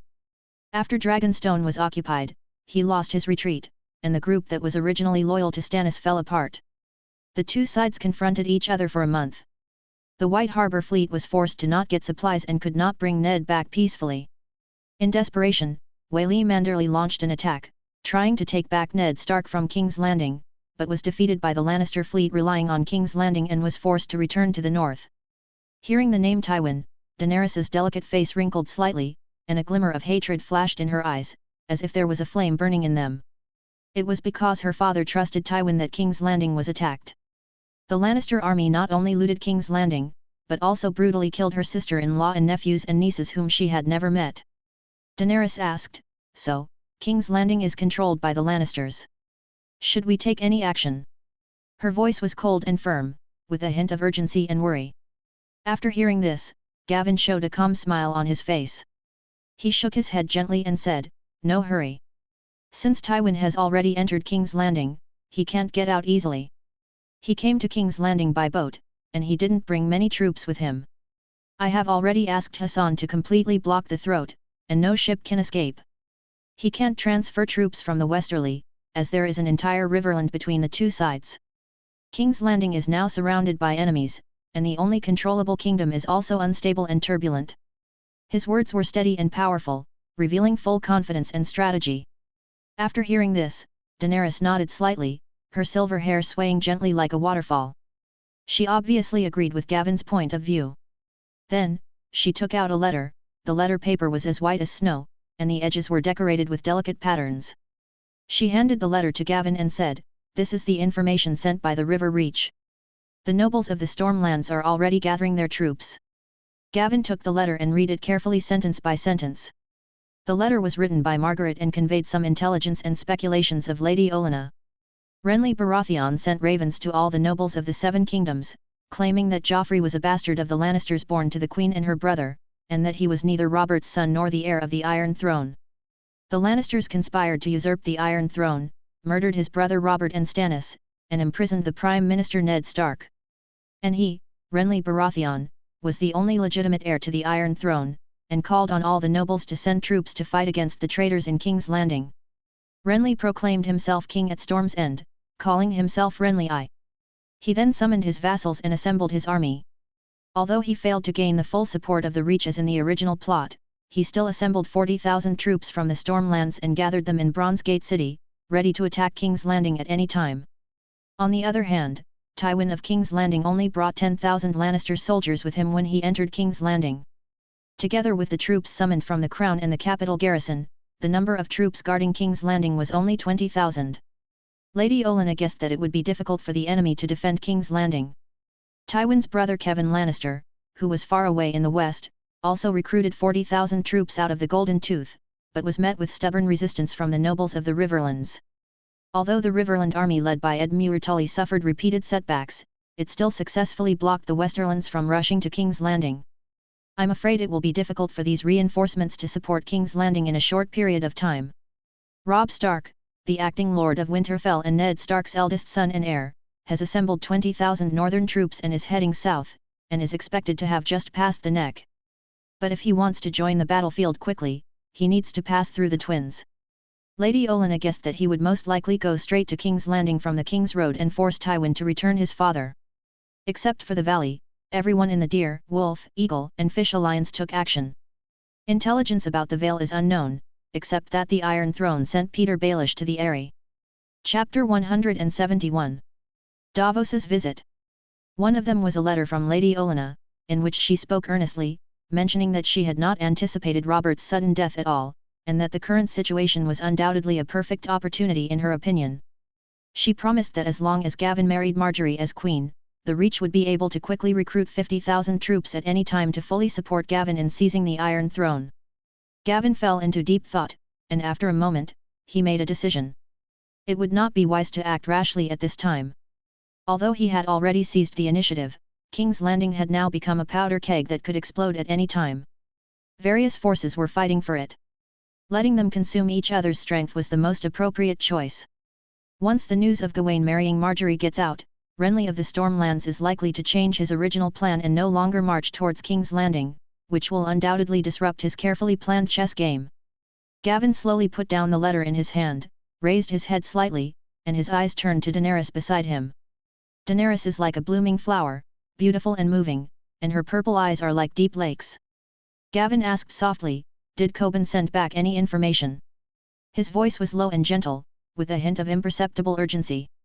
Daenerys shook her head slightly after hearing this, her long hair like a silver waterfall swaying slightly with her movements. "Not yet. The news from the Stepstones is too far to get here, so there is a huge delay." Gavin frowned slightly, and his fingers tapped the table unconsciously, making a rhythmic sound, as if it was a metronome for his inner thoughts. He was thinking about various possibilities and analyzing the possible impact of every subtle change on the situation. "Do you want to know about the Iron Islands or Essos?" Daenerys looked at Gavin with a questioning look in her eyes. Her eyes always followed Gavin, as if he was her whole world. Gavin smiled after hearing this, his smile was full of confidence and calmness, as if everything was under his control. "It is very likely that Balon of the Iron Islands will declare himself king. I just want to check the intelligence to verify it. I really need to know the intelligence from Essos. The merchant governors of the free trade cities are always cunning and never honest." Looking at Daenerys, who frowned slightly, Gavin patted her hand gently. He continued, "Don't worry, Daenerys. The Iron Throne is there. One day, we will take it back. I guess Tywin Lannister will not fail so easily, and Renly and Robb's march will not be so smooth. This Game of Thrones has just begun." Daenerys nodded slightly after hearing this. She leaned in Gavin's arms, feeling his warmth and strength. Her eyes were full of trust and love, and she whispered, "Well, I believe you, Gavin. You have brought me back to Dragonstone, and I believe you will bring me back to King's Landing sooner or later." In Gavin's arms, Daenerys seemed to have found a safe haven. On the west side of the narrow sea, near the Black Island, the Bel Aris and 5 sailing ships had just replenished their fresh water. In the captain's cabin, sunlight shone through the porthole onto the wooden floor, creating a warm glow. Hassan was leaning over the desk, writing attentively. The feather pen in his hand occasionally moved across the paper, making a slight rustling sound. The clerk at the side stood up straight and reported in an orderly manner on the blockade of the waterway, interception of merchant ships and collection of taxes. Over the past month, the Stepstones fleet has completely established its position on the narrow sea. The fleet's warships are sailing majestically on the surface of the narrow sea. No passing merchant ships dare to resist. Even the Lannister fleet and White Harbor fleet flew around them from a distance and were unwilling to contact them. Gavin's title of King of the Narrow Sea is completely worthy of its name. From south to north, all ships sailing on the Narrow Sea have the permission of the King of the Narrow Sea. Although Hassan has been very busy during this period, there is a trace of satisfaction and pride on his face. Just then, a rapid knock on the door broke the silence in the room. The soldier at the gate reported, "Sir, there is a man named Davos with his son, claiming to be your friend and wants to see you." After hearing this, Hassan put down the pen in his hand, and his thoughts instantly went back to the time when Gavin had just captured the Stone Steps Islands.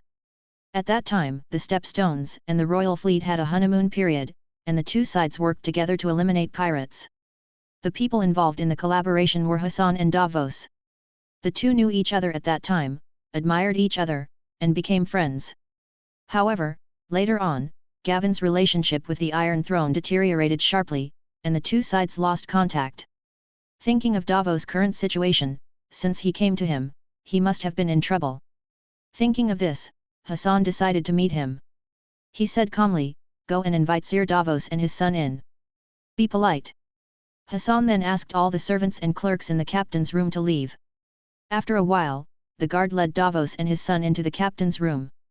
Davos looked very embarrassed, his clothes were ragged, his hair was messy, and his face was tired in vicissitudes. His son followed closely beside him, his eyes full of anxiety and tension. As soon as Hassan saw Davos, a sincere and happy smile immediately appeared on his face. He strode forward and hugged Davos warmly regardless of his embarrassment. He said, "Long time no see, Sir Davos." Davos was stunned at first, then responded with a smile, "Yes, it's been many years, Commander Hassan, your achievements today are truly amazing." But there was some bitterness in his smile. Hassan patted him on the shoulder and said, "I have a general understanding of your current situation. If you need any help from me, just tell me."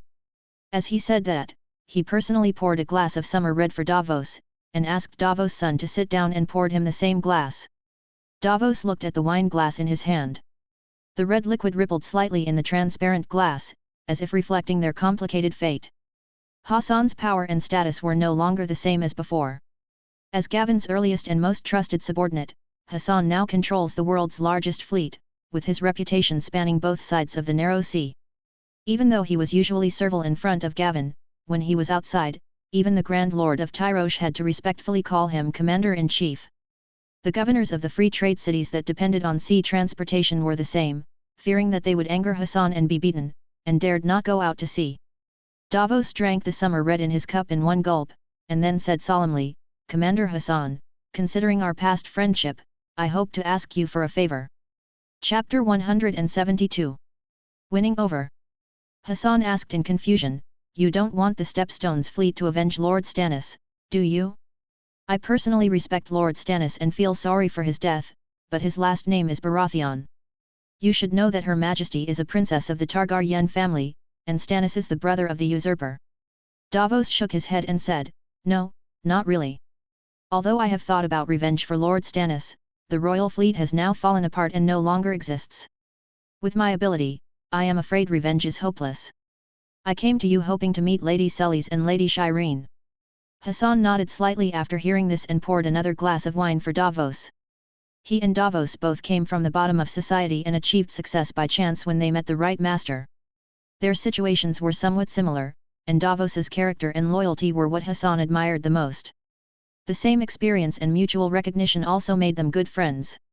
After Stannis' death, the nobles who were originally loyal to him and willing to avenge him only persisted for a period of time. After encountering some setbacks, they returned to their fiefdoms and did not even think of taking back his heir Shireen. Only Davos stayed in King's Landing and tried to take revenge. Although he failed, he always had Stannis' heir in mind. Hassan looked at Davos, and after thinking for a moment, he said, "Davos, my old friend, you may not know that Queen Daenerys is kind and benevolent. She did not harm Lord Stannis' family. Think about what happened after the usurper seized King's Landing. Even Lady Shireen, even though her last name is Baratheon and she cannot leave Dragonstone for the time being, is still well taken care of in the castle.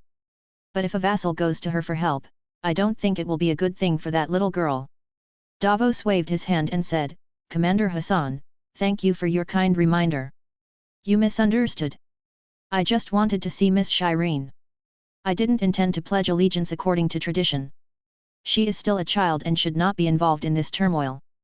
Hassan considered it for a moment and said, "If that's the case, I think there's no problem. With the kindness of His Majesty and the Queen, I don't think they will stop you from meeting. You and I will return to Dragonstone together in a few days, and I will talk to His Majesty about this. Then I'll trouble you, Commander Hassan. I'm deeply grateful for your help." Davos' voice trembled a little, showing his excitement. This was the first good news he had heard after many days of running around. Hassan smiled and waved his hand and said, "It's okay, we are friends, I should help with these small things." Then Hassan pointed to Davos' son and said, "You haven't introduced me to this great guy yet." Upon hearing this, Davos said hurriedly, "This is my son Mathos. He has just become the captain. I have several sons who served in the royal fleet before. They have all become first mates. I can still control 3 warships now thanks to them. Massos also immediately stood up and saluted, saying, "Good day, Commander Hassan.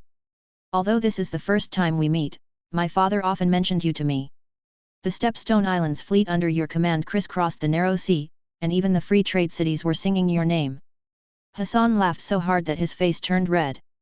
It was obvious that he was very pleased with what Mathos said. He stood up, patted Mathos on the shoulder and encouraged him, "Your father exaggerated a little. My current achievements are all due to His Majesty Gavin. Those governors are afraid of the ancient Valyrian Dragon King. You became a captain at such a young age. When I was your age, I was still a sailor. Work hard, young man. You will definitely become a better captain or even a fleet commander in the future." Mathos bowed again and said with a smile, "Thank you for your recognition. I will definitely not let you down." Hassan looked at Davos and said, "Davos, your son is very good. Old friend, now that Lord Stannis has passed away, I wonder what your next plan is? Will you return to Cape Wind's Wrath to look after your castle and land, or do you have other ideas?" Davos couldn't help feeling confused when he heard this. Ever since he was knighted by Stannis Baratheon, he obtained a castle and some land in Cape Wrath, but he seldom lived in the territory. The castle was more like a small stone building than a castle, and his subjects and land only had a small village. Davos lives on Dragonstone most of the time. As the saying goes, birds of a feather flock together. The reason why Davos can follow Stannis loyally is not only because he was canonized by him, but more because he was influenced by Stannis's fair character. Strictly speaking, the two are the same person. Davos is even more kind and tolerant than Stannis. As a man who once struggled to survive in Flea Bottom, Davos, who came from the lower class, has always longed for the upper class to treat civilians more fairly. However, those in power only care about their own enjoyment, ignore the civilians at the bottom, and even continue to exploit them. It was not until Davos met Stannis that he saw hope in him. Now that Stannis is dead, Davos's ideals are forced to end. With no hope of revenge, the only person he worries about is Princess Shireen, the girl Davos treats as his own daughter. Seeing Davos in silence, Hassan patted him on the shoulder and said, "Davos, we have worked together before. I know your ability and character very well. If you are willing, I would like to recommend you to His Majesty Gavin. Now, in addition to ordering me to patrol the narrow sea, His Majesty is also responsible for taxation and management at sea. You know me, I am not a qualified manager. I am better at controlling the fleet for His Majesty to avoid chaos. If possible, I would like you to help me, and it will be more convenient for you to take care of Lord Stannis's offspring in the future." Davos was slightly startled when he heard this. He knew Gavin very well. The royal fleet had been preparing for a long time and was planning to go to war with Gavin. Although the other party is the noble Valyrian Dragon King, he never looks down on the lower class people, and even the slaves love him. The policies he formulated have made the Stepstone Islands leap into a force that overwhelms the 2 continents. If you can follow such a wise leader and achieve some success, it will be far better than guarding that castle and small village. After thinking for a moment, he looked up at Hassan and said seriously, "I also know about His Majesty Gavin's deeds. I am honored to be able to follow him." Hassan laughed and said, "It's settled then. When we return to Dragonstone, I will personally recommend you to His Majesty. His Majesty always values talents, and you will definitely be put to important positions." He called the guards at the door and ordered, "Go and call the other captains and tell the kitchen to prepare a banquet. I want to welcome my old friend." The guard took the order and left, and Hassan talked with Davos about their experiences since they separated. Chapter 173. Little Devil. The sky over Dragonstone was like a clear sapphire, the sun was pouring down, and the sea breeze was blowing, bringing with it a salty scent. The waves tirelessly hit the beach, making rhythmic sounds, driving a small boat slowly towards the shore. The boat, surrounded by the waves, swayed slightly and came to a steady stop. 2 soldiers looked serious and carried a tightly tied dwarf off the boat with somewhat rough movements. The soldiers of the 1st Legion patrolling in the distance saw the uniforms of those soldiers from afar, and their tense expressions relaxed a little. A young soldier with doubts in his eyes said, "They are from the fleet. Why don't they patrol the sea properly and bring back half a person? Is this a gesture for His Majesty?" The patrol leader frowned slightly, but his steps did not stop at all. He said in a deep voice, "Don't make blind guesses, just ask and you will know." After a while, the two sides met. The patrol leader first politely greeted the soldiers of the fleet, then his eyes fell on the bound dwarf and asked, "Brothers of the fleet, who is this half-man? Please explain it to me so that I can answer if Knight Brienne asks." Without waiting for the soldiers to answer, the tightly bound dwarf twisted his body anxiously and said hastily, "I am Tyrion Lannister, my father is the current hand of the king, Lord Tywin. I am here to see his majesty Gawain on my father's orders. Can you please untie me? This is not the etiquette for hospitality." Upon hearing this, the fleet soldier beside him flashed a trace of disgust in his eyes, kicked him hard, and shouted angrily, "Shut up, half-man, you are not a guest until your identity is confirmed." Then he turned to the patrolling soldiers and explained, "We just intercepted a merchant ship that wanted to go to the island. It didn't fly any flags, just as this guy just said, but he had no guards or servants, and we were not sure of his identity, so we planned to hand him over to His Majesty for disposal." The patrol leader understood what was going on when he heard this. He nodded slightly and said, "So that's how it is. I'll take you to the castle." As he spoke, he prepared to call the patrol team to go with him. A loud roar came from the sky, and everyone involuntarily raised their heads to look at the sky. A red young dragon was circling in the air, the sunlight shining on its red scales, flashing dazzling light. "It's Her Majesty the Queen, Vice-Ryan!" a soldier exclaimed. "There is someone on the dragon's back, and the Queen is also there," another soldier with better eyesight continued, with a hint of awe in his tone. Everyone's eyes were fixed on the giant dragon in the sky and the figure on its back. Daenerys in the air also noticed the crowd gathered on the beach. She was practicing dragon riding and was a little bored.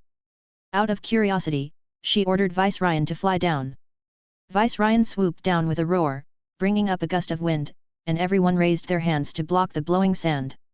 The dragon landed, and Daenerys jumped down gracefully from its back. Her silver hair shone in the sun, and her eyes revealed majesty and curiosity. She glanced at everyone, and finally her eyes fell on the bound dwarf. Tyrion stared at the giant dragon in front of him with wide eyes, and was shocked. This was the first time he saw the legendary creature so close. The huge body, the ferocious chamfered dragon head, the sharp claws and the scales shining with red light made him forget his own situation for a moment. But soon, his attention was attracted by Daenerys. Her identity as a dragon rider and her appearance of silver hair and purple eyes made Tyrion instantly understand her identity.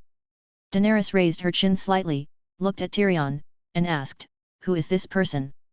The patrol captain stepped forward and answered respectfully, "Your Majesty, this man calls himself Tyrion Lannister, and said that he came to see His Majesty Gawain on the orders of his father, Lord Tywin. The brothers of the fleet intercepted a merchant ship and found him. As they were unsure of his identity, they brought him to your Majesty for disposal." When Daenerys heard the name Lannister, her eyes seemed to be instantly frozen by the polar ice, and a bone-chilling coldness spread within them. She was filled with hatred for the Lannisters. She narrowed her eyes slightly, her gaze shot at Tyrion as coldly as a sword, and said coldly, "Are you a little devil? A Lannister? As the son of Tywin, the brother of the Kingslayer, tell me, where did you get the courage to come here?" Tyrion suppressed his inner panic and tried to calm himself. He raised his head and looked directly into Daenerys' eyes. His voice was slightly trembling but firm, "I guess you are Queen Daenerys. To be honest, I didn't want to come. Maybe my father wanted me to die here to satisfy his pursuit of fame, otherwise he would have sent me a guard. Although I am a Lannister, I can't decide what my family does. I'm sorry for my brother and your father. I heard from Jaime that he had no choice at the time." After hearing this, Daenerys's face became even colder, as if she could freeze the air around her. She angrily shouted, "I don't understand what kind of necessity would make the White Knight break his oath and kill the people he swore to protect. Why don't I kill you and repay your family for what they have done to my family?" Vice-Ryan sensed Daenerys's rage, and his huge body unconsciously moved forward. The ferocious dragon head slowly approached Tyrion, and its gem-like eyes flashed with a cold light, staring at him coldly, like a hungry beast staring at its helpless prey. Being in such close contact with the dragon, Tyrion felt his heart beating violently, as if it was about to burst out of his chest. He couldn't help but tremble all over, and his brain was spinning like a fast-spinning windmill, racking his brains to think of how to resolve the crisis in front of him. Tyrion said anxiously, "Wait a minute. I am here on behalf of the Royal Council to see Gawain Bellarys, the King of the Stepstones and the Narrow Sea. I have something important to tell him." No matter how much hatred you have for the Lannisters, it was not done by me. I am just an unpopular dwarf and have no ability to interfere with my father's choice. Moreover, he hates me so much that I am dead. At least let me see His Majesty Gawain and listen to what I say before making a decision." Daenerys waved her hand to stop Viceroy from making any move. Since he mentioned that he wanted to see Gavin, she decided to listen to his intentions. "Gavin is not here now. You can say whatever you want to say now," Daenerys said coldly. Chapter 174. The Heart of the Dragon. After hearing this, the little devil hurriedly said, "No, Your Majesty, I brought the sincerity of the imperial meeting. If you love your husband, I think you should listen to him and then make a decision. At least listen to your husband's opinion, so that you will not make a wrong judgment because of your hatred for my family." Daenerys did not answer, but looked at Tyrion coldly. After a moment, she gave the soldiers a stern order, "Take him away first and lock him up in the dungeon. Wait for Gavin to come back and make a decision." After hearing what Daenerys said, Tyrion finally breathed a sigh of relief. It seemed that his life was saved for the time being. When the soldier took the order and stepped forward to pick him up again, he no longer twisted his body like before, but was very cooperative. As the soldiers escorted Tyrion off the beach, Daenerys finally calmed down. She understood that it was not the dwarf who made the mistake. He was indeed incapable of betraying the Targaryens and killing Aerys, but the anger in her heart was difficult to quell. Ignoring Tyrion, Daenerys once again mounted Viserion's dragon. The giant dragon let out a loud roar, soared into the air, and flew towards the vast sky, leaving only the people on the beach looking up. Dragon Flame Bay. The waves kept hitting the rocks, making bursts of roaring sounds, and the white waves sparkled silver in the sun. The sea breeze blew, stirring the grass and trees on the shore. In the distance, the blue sea and blue sky met, stretching as far as the eye could see, giving people a sense of tranquility and grandeur. In the dragon's lair on the island, Gavin, sitting on a stone seat, casually threw away the last dragon bone that had lost its magic power. He took a deep breath, stood up, straightened his slightly messy clothes, and stretched his body, which was a little stiff from sitting for a long time. Gavin stood there, and he raised his right hand slightly, and a ball of blazing flame instantly appeared in his palm. The flame was like a living thing, beating violently, emitting an alarming heat that made people's heart palpitate, and scorching the surrounding air slightly distorted. Gavin's eyes focused, and he squeezed hard. The flames exploded in his palms, turning into countless sparks that flew everywhere. Then, he turned around abruptly and punched the back of the chair behind him.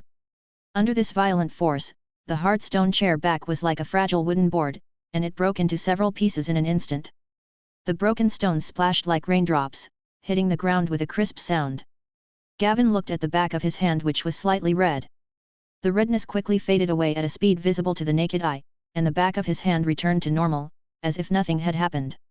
Without hesitation, he pulled out the sharp dagger he carried with him and gently cut a shallow cut on his arm. Blood was seen flowing out slowly, but after only a few drops, the wound healed quickly and the skin became smooth and flat again, as if the wound had never appeared. Feeling the miraculous changes in his body, Gavin was overwhelmed with an indescribable surprise. He slowly opened the panel and checked it. Host, Gavin Belleris. Age, 18. Bloodline Blood and Fire Dragonborn, developed 89% blood of the Dragon King, possesses the ability to control dragons and flames, has fire resistance, and has the heart of the dragon. Domination. 85/89. Your subordinates can be upgraded through the panel. 53 primary blood dragon guards, blood witch puppets made with dragon blood, which can be advanced twice. 20 high-level blood dragon guards, can no longer be upgraded. 1 adult dragons, magical creatures made of blood and fire that cannot be advanced. 6 baby dragons, magical creatures made of blood and fire, unable to advance in infancy.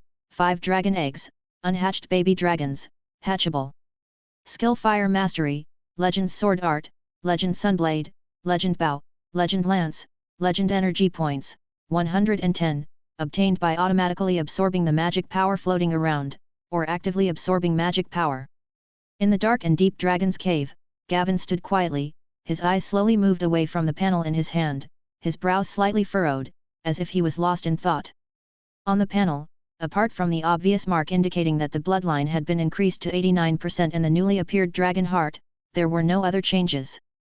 This mysterious dragon heart is a new ability that quietly emerged after he successfully increased the strength of his bloodline to 80%. When he first acquired this ability, he conducted some tests out of curiosity. He discovered that the dragon's heart was like a powerful hub of magic, making his heart seem to be the gathering center of magic inside his body. His heart beat very powerfully and vigorously, and every beat seemed to play an exciting movement of life and magic, immersing his whole body in an unprecedented state of coordination. This sense of coordination allowed him to exert his strength more freely and easily, as if his body and strength had reached a perfect fit. In addition, the most notable thing is the body's amazing self-healing ability and powerful control over fire. He found that his control over fire had reached a level where he could do whatever he wanted. He could easily summon even hotter flames and transform them into various forms according to his wishes. The body's self-healing ability is even more amazing.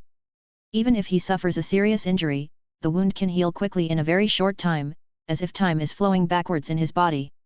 Moreover, these abilities are not static. They will continue to increase with the continuous improvement of bloodline, as if they have unlimited potential. Recalling the raid on the royal fleet more than a month ago, Gavin was filled with emotion. His greatest achievement was not the successful destruction of the royal fleet, but the unexpected capture of Dragonstone. Dragonstone, as the original home of the Targaryen family, carries countless histories and mysteries. In its dragon cave, there are a large number of dragon bones and dragon egg fossils. Among these dragon bones, 4 are particularly large, and 2 of them are no smaller than the legendary Black Death. These dragon bones came from the distant days of the freehold of Valyria, the same period as the infamous Black Death, Balerion. When the Targaryens left Valyria in a hurry before the Doom, they took 5 dragons with them. However, with the full outbreak of the Doomsday catastrophe, the surviving dragons died one after another, and in the end only the Black Death Balerion survived the cruel years. The dragon bones of the other 4 dragons were like lost treasures, quietly left in the dragon cave of Dragonstone Island. After hundreds of years, no one cared about them. Chapter 175. Dragon Egg and Intelligence. During a casual chat with Daenerys, Gavin inadvertently recalled this past event that was buried deep in the river of history. Thinking of the 4 giant dragons, a strong desire to explore surged in his heart. So, with a hint of anticipation and excitement, he stepped into the dragon's cave and began his search. Hard work pays off. After some searching, he finally found these extremely precious dragon bones. This discovery, combined with the dragon bones he had obtained previously, provided him with a huge amount of energy points, causing the level of his bloodline development to soar like a rocket, barely reaching 89%. However, what was strange was that no matter how hard he racked his brains to try various methods of adding points, the panel remained unresponsive, as if it was imprisoned by an invisible mysterious force. No matter how hard he tried, he could not break through the 90% bloodline enhancement threshold that seemed so close yet so far away. Considering how scarce the magic power is in the world today, Gavin couldn't help but guess that perhaps only after the arrival of the Red Comet could his bloodline break free of the existing shackles and continue to ascend to a higher level. Gavin temporarily put aside all these complicated thoughts, turned around slowly, and walked towards the stone platform at the side with steady steps. His eyes fell on the egg representing Drogon, his eyes full of anticipation. He gently picked up the dragon egg and placed it carefully in the palm of his hand, as if he was holding the most precious treasure in the world. Recalling that before, when his bloodline increased to 80%, he had tested this dragon egg with great hope. However, just like when he first got it, no matter how he concentrated or how hard he tried to sense, he could not feel the slightest magical fluctuation from the dragon egg, as if he was facing just an ordinary lifeless stone. The magic power poured into it, but it was like a drop in the ocean, without causing any ripples. But at this moment, the situation has undergone a subtle and surprising change. Gavin felt that the magic power in his body was slowly and uncontrollably flowing into the dragon egg. This discovery made his eyes flash with excitement for a moment. He quickly concentrated and sensed it carefully. Finally, he confirmed that the dragon egg was indeed silently absorbing his magic power, but the speed of inflow was extremely slow. If he didn't calm down and feel it carefully, it would be difficult to detect it. As if seeing a glimmer of hope, Gavin seemed to have finally found a way to hatch this mysterious dragon egg. He took out a cloth bag from under the stone platform. The bag was embroidered with exquisite patterns and was obviously carefully made. He carefully placed the dragon egg into the cloth bag, and then hung the bag around his waist to ensure that the dragon egg could absorb magic power from his body at all times. Since the dragon egg could continuously absorb the magic power in his body, Gavin secretly decided in his heart that he would carry it with him from now on. With the nourishment of accumulated magic power, this dragon egg may break out of its shell one day in the future. With the dragon egg hanging around his waist, Gavin slowly walked towards the corridor leading to the manor and came to the manor filled with sunshine. When Gavin stepped into the study of the manor, Coben had been waiting there respectfully for a long time. His eyes revealed his deep respect for Gavin. The moment he saw Gavin, Coben immediately bowed in a smooth motion. "Your Majesty." Coben's voice was steady and clear, echoing in the study. "I heard that you returned to Dragonflame Bay, so I came here immediately to report to you the recent events in the Stone Steppes archipelago and some intelligence that you asked me to focus on before." Then, Coben began to describe the various situations in the Stone archipelago in an orderly manner. The book recounts every detail of what happened while Gavin and Daenerys were away from the Steppe Stones. A moment later, after finishing his report, Coben took out a few slightly old pieces of letter paper from his pocket and handed them to Gavin respectfully. Qyburn said slowly, "Your Majesty, this is the intelligence about the Iron Islands and Slavers Bay that you asked us to focus on. We have found the reason why the Iron Islands have not rebelled for the time being. During this period, a rebellion broke out in the Iron Islands. On the day Theon Greyjoy returned, Balon Greyjoy went out to greet him in person. His brother Euron Greyjoy planned to rebel and seize power, intending to assassinate his brother Balon on the way back to Castle Peck. Euron's niece Asha Greyjoy accidentally saw through the assassination plan, which led to the failure of Euron's rebellion. After the rebellion failed, Euron Greyjoy and his men fled the Iron Islands on the Silence, and now he has become a pirate on the Sunset Sea. Now, the Ironborn are in chaos, and Balon is also purging all forces. It is estimated that it will be difficult to quell this turmoil in a short time. It is said that there are many people among the Ironborn who support Euron Greyjoy. Only after Balon Greyjoy completely puts an end to the impact of this rebellion will it be possible to launch a rebellion against the Iron Throne as we expected." Gavin took the parchment, and his eyes instantly became focused and sharp, as if he wanted to see through the words to see the truth hidden behind them. His brows furrowed slightly, forming a shallow furrow. He was unaware of Euron Greyjoy's rebellion. Gavin flipped through the intelligence and said slowly, "Most of the Ironborn are eager to restore the ancient road. Balon, who lost his heir in recent years, has been cautious and made everyone think that he gave up the ancient road. Even the Ironborn were fooled, so they support the radical Euron Greyjoy. But now that Balon's heir has returned to Pike, he has nothing to worry about. I suspect he will soon restore the old way and divert the conflicts within the Ironborn. Continue to send people to keep a close eye on them. I guess their target of looting is most likely the North Territory or the West Territory. After all, both places are short of troops right now, so this is a good time for them to strike." As he spoke, Gavin turned his gaze to the Slave Bay intelligence in his hand and began to read it carefully. Qyburn on the side continued to report, "Your Majesty, the whereabouts of the shipbuilders and slaves that Volantis bought in Slavers Bay have been found. Most of them are now in Mirian. 5 new shipyards have been built there, and they are large in scale. At the same time, Yunkai and Astapor have also built 2 shipyards respectively, and are gradually replenishing slaves to meet the demand for shipbuilding. Behind all this, there is the figure of Volantis. In addition, most of the shipyards in Slavers Bay have received orders to build warships. I guess the buyers who placed the orders are also Volantis." Chapter 176. Military Strength and Situation. Those GI's people are obviously intentionally helping Volantis. Not only did they allow them to build a navy on their territory, they are even secretly hindering our development. Not long ago, the ships we sent to receive slaves returned empty-handed. The slave traders lied that there was a plague and had to delay the delivery. But after investigation, I found that the slaves were actually sent to the shipyard. They should have been bought by Volantis and planned to be used to train the navy." Gavin was concentrating on the intelligence and listening to Coben's narration, his brows furrowed even more. The relationship between the 3 cities of Slavers Bay and Volantis was complicated and unusual. Since both sides were city-states that practiced slavery and had common interests to maintain, the connection between them was close and subtle. As the overlord of the Southwest, Volantis is very powerful. In the past years, they have sent troops many times to help the 3 cities of Slave Bay resist the invasion of the Dothraki. This military cooperation has made the relationship between the 2 sides closer. In turn, the largest slave trade partner of the 3 cities in Slaver Bay is also Volantis. The two sides have been economically interdependent and mutually beneficial for many years, forming a delicate balance. Moreover, the predecessor of Slavers Bay, the Ge'ez Empire, was once destroyed by the Valyrian Dragon King. Although they speak Valyrian, deep down they are very resistant to Gavan, who owns a dragon. What's more, Gavan had been constantly using troops against Essos, which undoubtedly increased their vigilance. Although the two sides have not yet explicitly torn their relations apart, the Stepstone Islands have begun to be isolated in trade and diplomacy.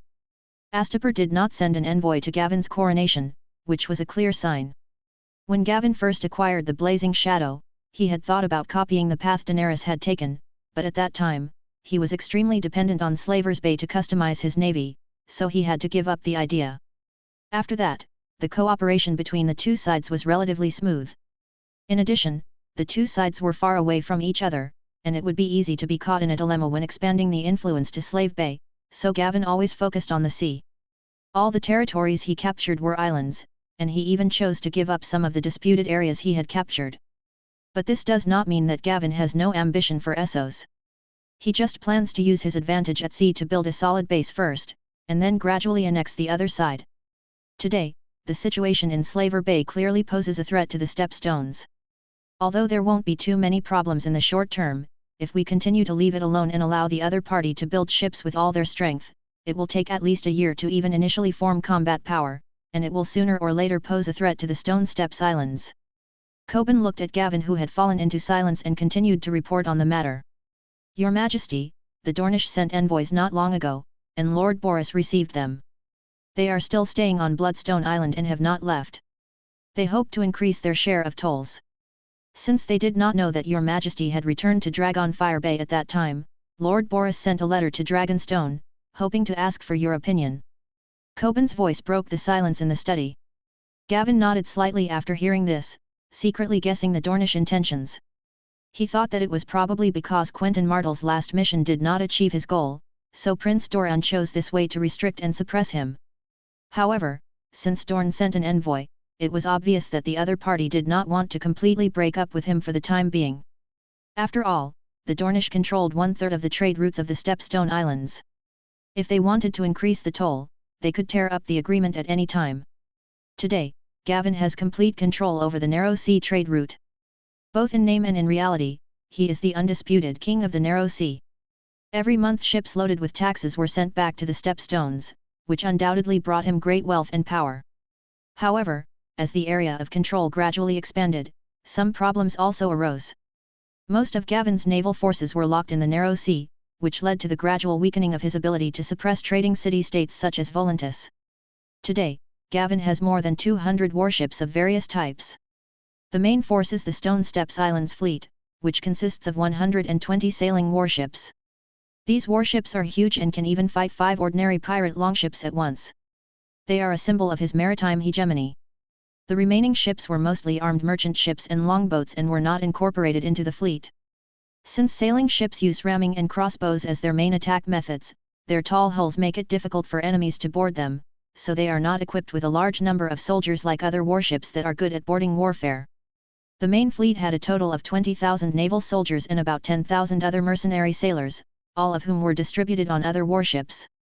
The Stepstones and Lys controlled by Gavan straddled 2 continents. The 5,000 men of the 1st Legion, who had just completed their training, were placed on Dragonstone.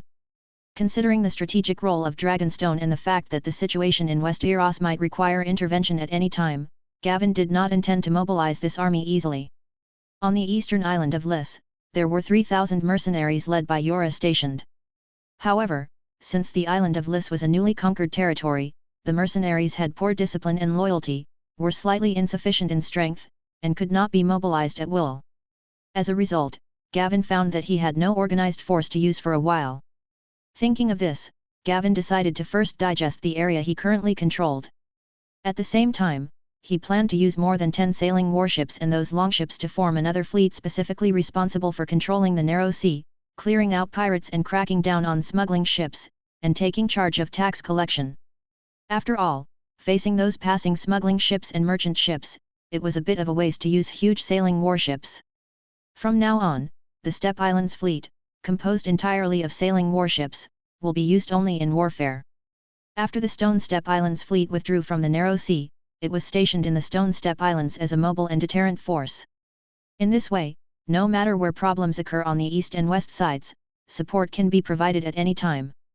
As for the army on land, Gavin couldn't help but think of the idea when he first obtained the Blazing Shadow. Gavin said calmly, "Tell Boris that if we only lose part of the toll, it won't affect us at all. As long as the Dornishmen's demands are not excessive, we can agree to them and treat it as a temporary loan to them, and we will take it back later. If the other party wants more, don't be polite. He will have full authority over this matter, and I will inform Hassan and ask him to cooperate." Coban bowed and said respectfully, "As you command, Your Majesty. I will send a raven to Lord Boris later." Chapter 177, Meeting with Tyrion. Gavin nodded slightly and continued, "I will return to Dragonstone later. We will be back soon after dealing with things there. During this time, take statistics on all the warships, and send someone to Slavers Bay to investigate the current situation of the Lord of Astapor, the number of Unsullied for sale, and the situation of the mercenaries there. Regardless of whether they have a mercenary contract or not, make a statistics for me." After listening to this, Coban nodded and responded, "The situation of the warships has always been counted, and the intelligence has been investigated before. Although it is a bit outdated, I will sort it out and give it to you later." Gavin smiled with relief and said, "Master Coburn, it seems that it was the right decision for me to send someone to find you. With your help, many things have become much simpler." Coban showed a grateful look on his face and said respectfully, "Your Majesty, this is what I should do. I want to thank Your Majesty for your help, otherwise I would still be wandering among the bandits. The best way to repay your help is for me to work hard for Your Majesty." Gavin stood up, patted Coban on the shoulder, and said, "Thank you for your hard work, Maester. I see all your efforts." Then he walked out the door, the sunlight shining on him, outlining a determined figure. Coban quickly said, "Thank you for your affirmation. The Stone Islands are looking forward to your and the Queen's early return." His eyes were full of respect as he watched Gavin's departing back until he disappeared outside the door. Gavin had just returned to Dragonstone on his blazing shadow at lightning speed when he learned that Tyrion Lannister, the Little Devil, had come there. In his previous life, he had great appreciation for the role of the Little Devil. In the world of Game of Thrones, Tyrion is undoubtedly a tragic and extremely complex character. Although he is a short dwarf, his wisdom and courage far surpass others. His leadership and political affairs handling abilities are even not inferior to his father Tywin. Moreover, he always sticks to his bottom line in his actions. Although Tyrion was born into a top noble family like the Lannister family, he was treated differently by his family because of his appearance. Except for his brother James, everyone in the family, including his father, regarded him as a disgrace and hoped that he would die soon. But even so, he still maintained an optimistic attitude, and even longed to inherit the Casterly Rock that should have belonged to him through his own performance. Until Tyrion was brought to justice by his own father and betrayed by the woman he loved most. He began to despair of the world and shouted out in anger, "My life is a trial for dwarfs." Gavin knew that Tywin knew that Daenerys was on Dragonstone, but still ordered Tyrion to deliver the letter. This might be to give his second son a seemingly reasonable opportunity to die. However, now that the Little Devil has fallen into Gavin's hands, he naturally will not let him go easily. Gavin quickly dealt with the backlog of matters that had accumulated due to his absence for many days, and after a deep conversation with Daenerys, he immediately summoned the Little Devil imprisoned in the dungeon. Dragonstone Map Hall. Inside the hall, Gavin sat high on the throne, staring at the Little Devil below with a cold look. The Little Devil Tyrion Lannister was brought up by the soldiers. He was disheveled and his hair was messy. It was obvious that he was not having a good time in the dungeon. Tyrion still had that cynical smile on his face, but there was a hint of nervousness in his eyes. This subtle change was keenly noticed by the observant Gavin. It was obvious that he was still frightened by the close contact with Viceroy before, and that cynical smile was just an effort to cover up. Gavin thought to himself that fortunately the Daenerys he met was not driven by hatred. Although she is somewhat disgusted with the Little Devil, Daenerys, who has not experienced betrayal, is still the kind girl. Otherwise, what will greet Tyrion may not be a mouthful of blazing dragon flame. "Tell me, Little Devil, why did Tywin send you here?" Gavin's voice was low and majestic. Seeing that Daenerys was not there, Tyrion took a deep breath, and his heart, which had been hanging in the air, was slightly relieved. The dragon was still fresh in his memory. He spoke slowly, Your Majesty, my father, Lord Tywin, hopes to reach a peace agreement with you. To make up for the mistakes made by King Robert, he is willing to give you Dragonstone on behalf of King Joffrey as compensation. In addition, the king hopes that you can send troops to the Stormlands and join forces with King's Landing to attack Renly Baratheon and his rebels. Once Renly is defeated, Storm's End and the Stormlands it belongs to will belong to you. Moreover, if you agree, the Lannister family will also send Queen Daenerys the head of the mountain to show their sincerity in cooperation. After hearing this, Gavin narrowed his eyes slightly. Tywin is indeed a shrewd man. Now that Dragonstone has been occupied by Gavin, Tywin has no choice but to give it to him. The destruction of the royal fleet and the heavy damage to the Lannister fleet increased the pressure on maritime defense dramatically. Now, the army dared not even take a step beyond King's Landing, let alone retake Dragonstone. As for the heads of Stormlands and the mountain, it was just a delaying tactic by Tywin. This strategy was really poor and it was obviously just a try-and-see strategy. Gavin even guessed that Tywin didn't expect it to succeed. Thinking of this, Gavin's interest in Tywin waned significantly, and he turned to the little devil and asked coldly, Tyrion Lannister, as the Queen's brother and the Prime Minister's son, I heard that when Tywin sent you here, he did not send any guards or servants, and you were thrown on the ship by force, right? Tyrion shrugged and said self-deprecatingly, Your Majesty, this status and my nickname are probably my greatest achievements. You are also aware that the current situation in King's Landing is extremely complicated. Renly Baratheon has assembled an army of 40,000, posing a huge threat to King's Landing. But my father would rather find a reason to drive me out and keep me away from his sight than to solve the crisis in King's Landing. Gavin sneered and said, So Tywin is teasing me, asking me to take in his son and be responsible for his son's food and drink. Tyrion said hastily, No. No.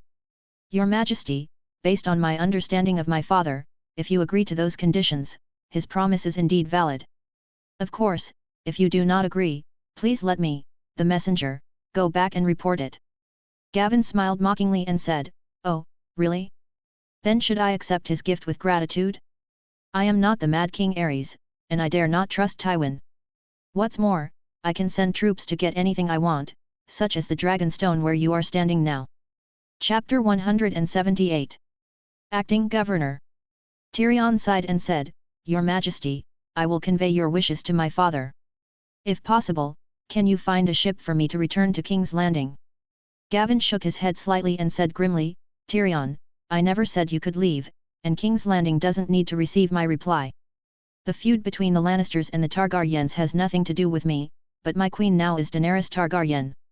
Tyrion's heart tightened when he heard this, and he hurriedly said, Your Majesty, I admit that the Lannisters' behavior was really shameful, even worse than that of prostitutes. However, all this was not caused by me. Why do you and the Queen impose this guilt on me? Besides, as an envoy, I should be your guest when I come to your castle. If you want to conquer Westeros in the future, you should set an example, uphold the rights of guests, and follow traditions to gain support. Gavin's voice was still cold. The conscription order issued by Robert is still valid. My war with the Iron Throne has not yet ended. As the messenger of the Iron Throne, you are not my guest. At most, you can be regarded as my captive. The messenger sent by Volantis to fight me last time has long been reduced to ashes. As for conquering Westeros, I don't think I need the support of the nobles. I only need dragons and armies, both of which I have. You are very intelligent and well read in history. You must know the story of Aegon the Conqueror. Tyrion had indeed heard about the Volantis envoy being burned to death by dragon flames, and he couldn't help feeling a little nervous. He suppressed his inner panic and tried to calm himself down, then slowly said, Your Majesty, killing is different from politics. If you want to rule for a long time, you must rely on support and tradition, and most importantly, kindness. If the king is like the Mad King, constantly causing killings, rebellion will surely come. Gavin shook his head again and continued, In my opinion, killing is the ultimate means of politics, especially during the conquest period, when it can directly deal with opponents. You don't have to compare me with the Mad King. I am different from him. I have dragons. If Aerys had dragons, no one would dare to rebel. Tyrion's tense heart gradually calmed down and he became much calmer. The experiences of the past few days had made his mood fluctuate like a roller coaster, and he even suspected that he would meet the seven gods at any time. He was even more furious about Tywin having him thrown onto the ship.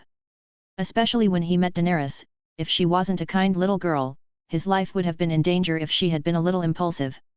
But since Daenerys didn't kill him, there's no reason for her husband to kill him. Gavin is proud as a dragon king, and it is highly unlikely that he would harm a dwarf.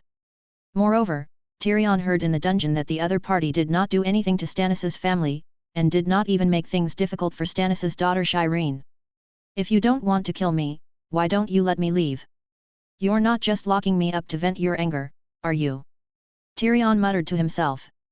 Tyrion slowly raised his head and looked at Gawain on the throne. He took a deep breath and said, I have heard a story before. There was a bastard boy who won the championship in the Highgarden tournament with his extraordinary bravery. He was fortunately knighted and chose a surname of his own. Afterwards, he did not choose to stay in Highgarden, but chose to go to Essos alone. The boy had no supporters or troops. He took away only a sword and the surname he chose. However, a few years later, that surname was widely sung and became popular. His reputation spread far and wide. Even the drunken king, who never attended the royal council, took the initiative to convene a meeting because of this young man. Only then did I know that the young man who had ventured out alone had conquered the Stepstones alone. After that, he gained an army and dragons and established his own kingdom. Even after his marriage, he had the right to claim the entire Westeros. The free trade cities on the other side surrendered one after another, and the slaves in Lys praised his kindness and called him the liberator and the breaker of shackles. In my opinion, if this young man only had killing in his eyes, he would not even be able to leave the Stepstones. So, Your Majesty, I don't think you will kill me, and the Queen won't kill me either. If she wanted revenge, I would have died when I first landed on the island. If you won't let me leave, then what exactly are you going to do with me? Gavin nodded slightly and said, You guessed right. I will not kill you, and the Queen will not kill you either. You can rest assured about your life for the time being, but you must atone for your family. I will send you on the ship tomorrow, but your destination is not King's Landing, but Lys. The journey is long, I hope you will not get seasick. Tyrion was completely relieved when he heard what Gavin said. However, he was puzzled by Gavin's decision to send him to Lys, and then asked, I am only a dwarf, and I don't think your army needs a dwarf to fight. Gavin explained to Tyrion, I conquered Lys in a short time, and the city has maintained a high-pressure rule until now. Although the lower-class slaves who were liberated support me, most of the wealthy civilians and merchants in the city do not welcome me. Many slave owners and big merchants are instigating riots and frequently contacting other trading city-states. Lys has not rebelled yet, simply because the deterrence of the dragon is still there. If Robert had not planned to use troops on the Stepstones, I would have stayed there until the problem was completely resolved. After a pause, Gavin continued, You will temporarily serve as the acting governor of Rhys, responsible for managing Rhys City and its affiliated islands on my behalf. Your mission is to resolve the conflicts there and restore trade and production until there are no signs of rebellion. Tyrion was shocked beyond words. He had made many guesses about what would happen to him in the future, but he never expected that Gawain would appoint him as governor and give him power, a heavy responsibility he had never had in his life, although he wanted to inherit Casterly Rock more. He looked at Gavin and asked doubtfully, Your Majesty, this doesn't look like atonement to me. After hearing this, Gavin's eyes shone, and he said coldly, If you want to go back to the dungeon, I can satisfy you. Tyrion said hastily, No. No. I think Lys is better. I will board the ship tomorrow. Your Majesty, rest assured that I will manage Lys well. Gavin waved his hand, called the waiter, and said to Tyrion, You don't have to stay in the dungeon tonight. Get some rest, Tyrion. Tomorrow's voyage will be very long. Without waiting for Tyrion's reply, Gavin waved to the waiter again, indicating that he should take Tyrion down. Seeing this, Tyrion didn't dare to say much. He just bowed and left the hall with full of doubts. Chapter 179. Recruiting Davos. As soon as Tyrion left, Daenerys walked in from the side door. She said to Gavin doubtfully, Gavin, are you sure he can manage Rhys? Gavin nodded slightly and said, It should be fine. He has excellent political wisdom and management skills. We can't really let him go back. Do you plan to kill him? Or keep him locked up? Daenerys shook her head and said, I know what kind of person my father is and what he did. I know why he got the name Mad King. I sometimes think that all these disasters come from my father. Gavin stroked Daenerys's silver hair and said gently, legend has it that when every Targaryen is born, the gods will toss a coin, one side is madness, and the other side is greatness. Fortunately, my queen's coin has greatness facing up. Under the bright sunshine, Bellerys slowly approached Dragonstone Island. A gentle sea breeze blew by, bringing a light salty smell. Davos stood at the bow, gazing at the Dragonstone Island that was getting closer and closer, with a lot of emotions in his heart. Since he was knighted, he has spent far more time on Dragonstone than in his own domain. He recalled every moment he had spent here, when Dragonstone was still Stannis' territory. But now, the owner of this place has changed and it has become Gavin Bellerys's territory. Everything has become strange yet familiar. This island has witnessed too many ups and downs over the years. Davos said softly, with a hint of emotion in his voice, now, I'm back, but everything is different. Hassan walked up to Davos, patted him on the shoulder gently, and said, old friend, don't be too sad. Times are constantly changing, and we all need to adapt to it. Would you have believed that the extinct dragons would reappear a few years ago? Davos nodded and said, I understand, Commander Hassan. I just felt a little emotional for a moment. Hassan smiled and consoled her, I understand how you feel. Don't worry, you are capable. His Majesty will accept you and make use of you. Davos looked at the towering castle on the island and said, I hope so. Your Majesty may not think highly of a smuggler like me. I just hope to do what I can for Lord Stannis' family. After hearing this, Hassan smiled and said, don't worry, His Majesty and the Queen are both kind people. I know them very well. They will treat Miss Shalyn and Lady Celis well. Davos sighed. I hope so. The death of Lord Stannis is a great blow to me. I swore my allegiance to him, and now. Hassan comforted him, it's not your fault, old friend. Fate is always full of variables. We can't predict and control it. Davos was silent for a moment, then said firmly, no matter what, I will do my best to do my duty and serve your Majesty. Hassan nodded and said, I believe you, Davos. You are a trustworthy person. The Bellerys finally docked safely, and Davos and Hassan got off the ship. Davos took a deep breath, feeling the familiar atmosphere of Dragonstone, and a complex emotion surged in his heart. Come on, I'll take you to see His Majesty, said Hassan. Davos followed Hassan and walked towards the castle. He was full of anticipation, but also a little uneasy. Hassan took Davos to Gavin's study. Hassan asked him to wait for a moment, and then went into the study alone to report to Gavin. Gavin sat at the desk, listening attentively to Hassan's story and nodding slightly in approval. In his previous life, Gavin knew Davos quite well. As a supporting character who survived to the end, his role was very impressive. Gavin knew that Davos was tough and loyal, so it was no pressure for him to recruit such a person under his command. As for his abilities, Gavin only knew that he was once a smuggler and was a good ship driver, that was all. On the contrary, his trusted General Hassan had a good relationship with him and knew his abilities and strengths better than Gavin did. You took the initiative to win him over. Do you think there is something special about him? Gavin asked. Hassan replied, Your Majesty, I have fought pirates with Davos before. He is an experienced fleet commander and is very familiar with the situation in the nearby waters. His past experience in smuggling has enabled him to understand the movements of smuggling ships much better than we do, which is very beneficial for tax collection. He is also loyal, and I think he can be used by us. Gavin thought for a moment and said, Okay, I agree that you can take him to meet Stannis' family. But I want to meet him first. Hassan said, As you command, Your Majesty. I will bring him to you now. After a while, the door was pushed open again, and Hassan walked in with Davos. Hassan bowed respectfully and said, Your Majesty, I have brought Sir Davos here. Gavin raised his head, looked at Davos, smiled and said, Welcome, Sir Davos. Davos saluted quickly and said, Good day, Your Majesty, thank you for your reception. Gavin pointed to the chair next to him and said, Sit down and talk. Davos sat down carefully, while Hassan stood respectfully by his side.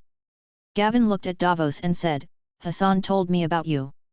I admire your loyalty to Stannis. Davos said gratefully, Your Majesty, Lord Stannis has been kind to me, and I should do the same. Gavin nodded slightly and said, I understand your feelings. This is also a testament to your character. However, now that Stannis is dead, will you serve me? Davos said without hesitation, Your Majesty, I am willing to serve you. I have heard of your reputation. It is my honor to serve you. Gavin smiled with satisfaction and said, Very good, I am glad that you can make such a decision. I accept your allegiance. Davos, I want to know, what do you think of the current situation? Davos thought for a moment and said solemnly, Your Majesty, King's Landing is currently controlled by the Lannister family. It has become the focus of competition among various forces. No matter who wins in the end, they will be restricted by you. King's Landing has a population of several 100,000, and its food supply mainly depends on sea transportation. Your Majesty currently has a firm control over the Throat, and the Stepstone Islands fleet can easily land anywhere on the west coast of Westeros. This has caused many nobles whose territories are near the sea or on islands to return to their respective territories, such as the Earl of Tidehead Island, Montford Velaryon. At present, there is no force on the sea that can pose a threat to us. Chapter 180. Narrow Sea Fleet. Gavin nodded slightly and said, Your analysis makes sense. Why do you think those nobles returned to the territory? Davos said, Your Majesty, I think they are waiting to see the situation. If you go to their territory, it will be convenient for them to kneel to you in time. Gavin was a little surprised after hearing this and asked, Kneel down in time? You mean they are waiting to pledge allegiance to me? Why? Davos explained, Your Majesty, more than 10 years ago they were still loyal to Targaryen, and then they knelt to Baratheon. Their knees were not as hard as you might think. Now your Stepstone Islands fleet is sweeping across the narrow sea, with the help of dragons, and Her Majesty the Queen has the legal right to claim. Those nobles are just kneeling again. They didn't take the initiative to come to Dragonstone because they were cautious. For them, betting in advance is risky, and they only want to protect their family. Gavin nodded slightly and said, Very good, Davos. Next, I will allocate you 10 sailing warships and 50 longships to form a narrow sea fleet. I want you to assist Hassan in the early stage to manage the narrow sea taxation and Dragonstone. Once the taxation work is completely stable, you can replace the Stepstone Islands fleet. The Stepstone Islands fleet has other uses. Davos said solemnly, Thank you for your trust, Your Majesty. I will do my best.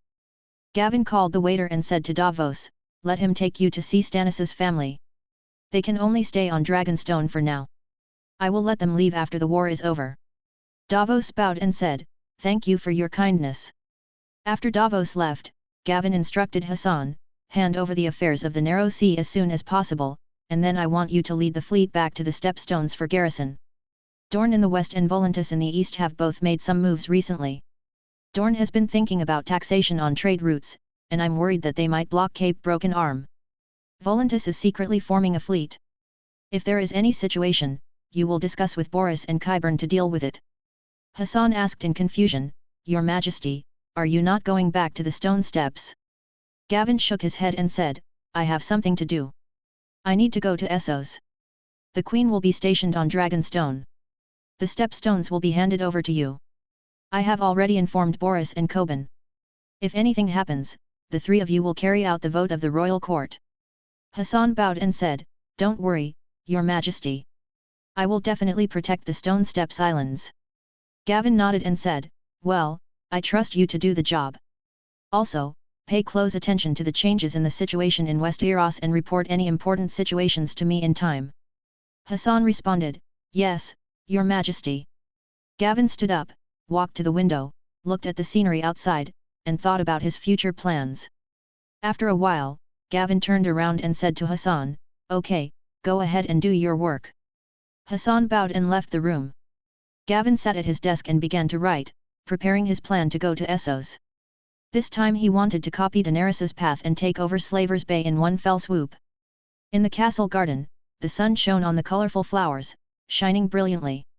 Davos walked slowly along the cobblestone path, and under the guidance of the waiter, he finally saw Shireen and Lady Celis. When Shireen saw Davos, a hint of surprise flashed in her eyes, and then she looked at him with some concern and asked, Knight Davos, why are you here? Were you captured? Davos smiled and said, No, Miss Shireen, I have the permission of His Majesty to come and see you. Lady Celis sat on a stone bench nearby, looked at Davos, and said, Davos, it seems you have a new allegiance. Davos nodded and said, Madam, I am sorry about Lord Stannis. I saw him being shot by an arrow, but I could do nothing. Lady Celis sighed and said, every time Stannis left, I prayed to the Seven. It is clear that the Seven no longer favors me. He took Stannis away and imprisoned us here. Looking at Celis, who was talking in a daze, Davos could not help but fall silent. After a moment, he continued, His Majesty Gavin promised to let you go after the war, madam. Then you can return to the Florent family. Celis was silent after hearing this. Seeing this, Davos looked at Shireen with concern in his eyes. Are you doing well here? Why can't I see Poker Face with you? Poker Face is Stannis's jester, a bit foolish, and has always been Shireen's playmate. Shireen shook her head and said, I'm fine here, but I missed my father a lot and was in no mood to play with Poker Face, so I asked him to go down and rest. Davos' heart ached, and he said, Lady Shireen, Lord Stannis is a brave man. He would be proud of you. Lady Celis interrupted, Davos, I've heard about the situation outside. Renly has gathered an army. Can we escape Dragonstone and look for him? The Florents can only protect me, not Shireen. Davos thought for a moment and said, Madam, His Majesty and the Queen are both kind people. They will protect your safety. For now, we can only wait for the situation to stabilize. It is not wise to escape from Dragonstone. Moreover, the island is heavily guarded and cannot be escaped. Lord Renly is about to start a war. It may not be safe to hand Shireen over to him. Lady Celis frowned and said, I don't trust that Gavin and Daenerys, especially since Daenerys is from the Targaryen family. Considering her father, the Mad King, I'm not sure if she will go crazy. She has a dragon, and Shireen is from the Baratheon family. There is enough hatred between the two. Davos said quickly, Madam, please stop talking. If you want to protect Shireen, don't say such things, especially in the castle. Please believe me, I will ensure your safety. Shireen pulled Lady Celis's hand and said, Mother, I believe what Knight Davos said. Mrs. Celis looked at Shireen, sighed helplessly, and said, Well, Shireen, I don't have a choice. Davos breathed a sigh of relief and said, Madam, Miss Shireen, don't worry, I will do my best to protect you. Shireen said gratefully, Thank you, Knight Davos. Davos smiled and said, This is what I should do. Miss Shireen, you must be strong and believe that everything will be fine. Davos chatted with Shireen and her daughter for a while and asked about their lives. Finally, he stood up, said goodbye, and left the garden. Walking on the garden path, Davos secretly swore in his heart that he would protect Shireen and Lady Celis no matter what.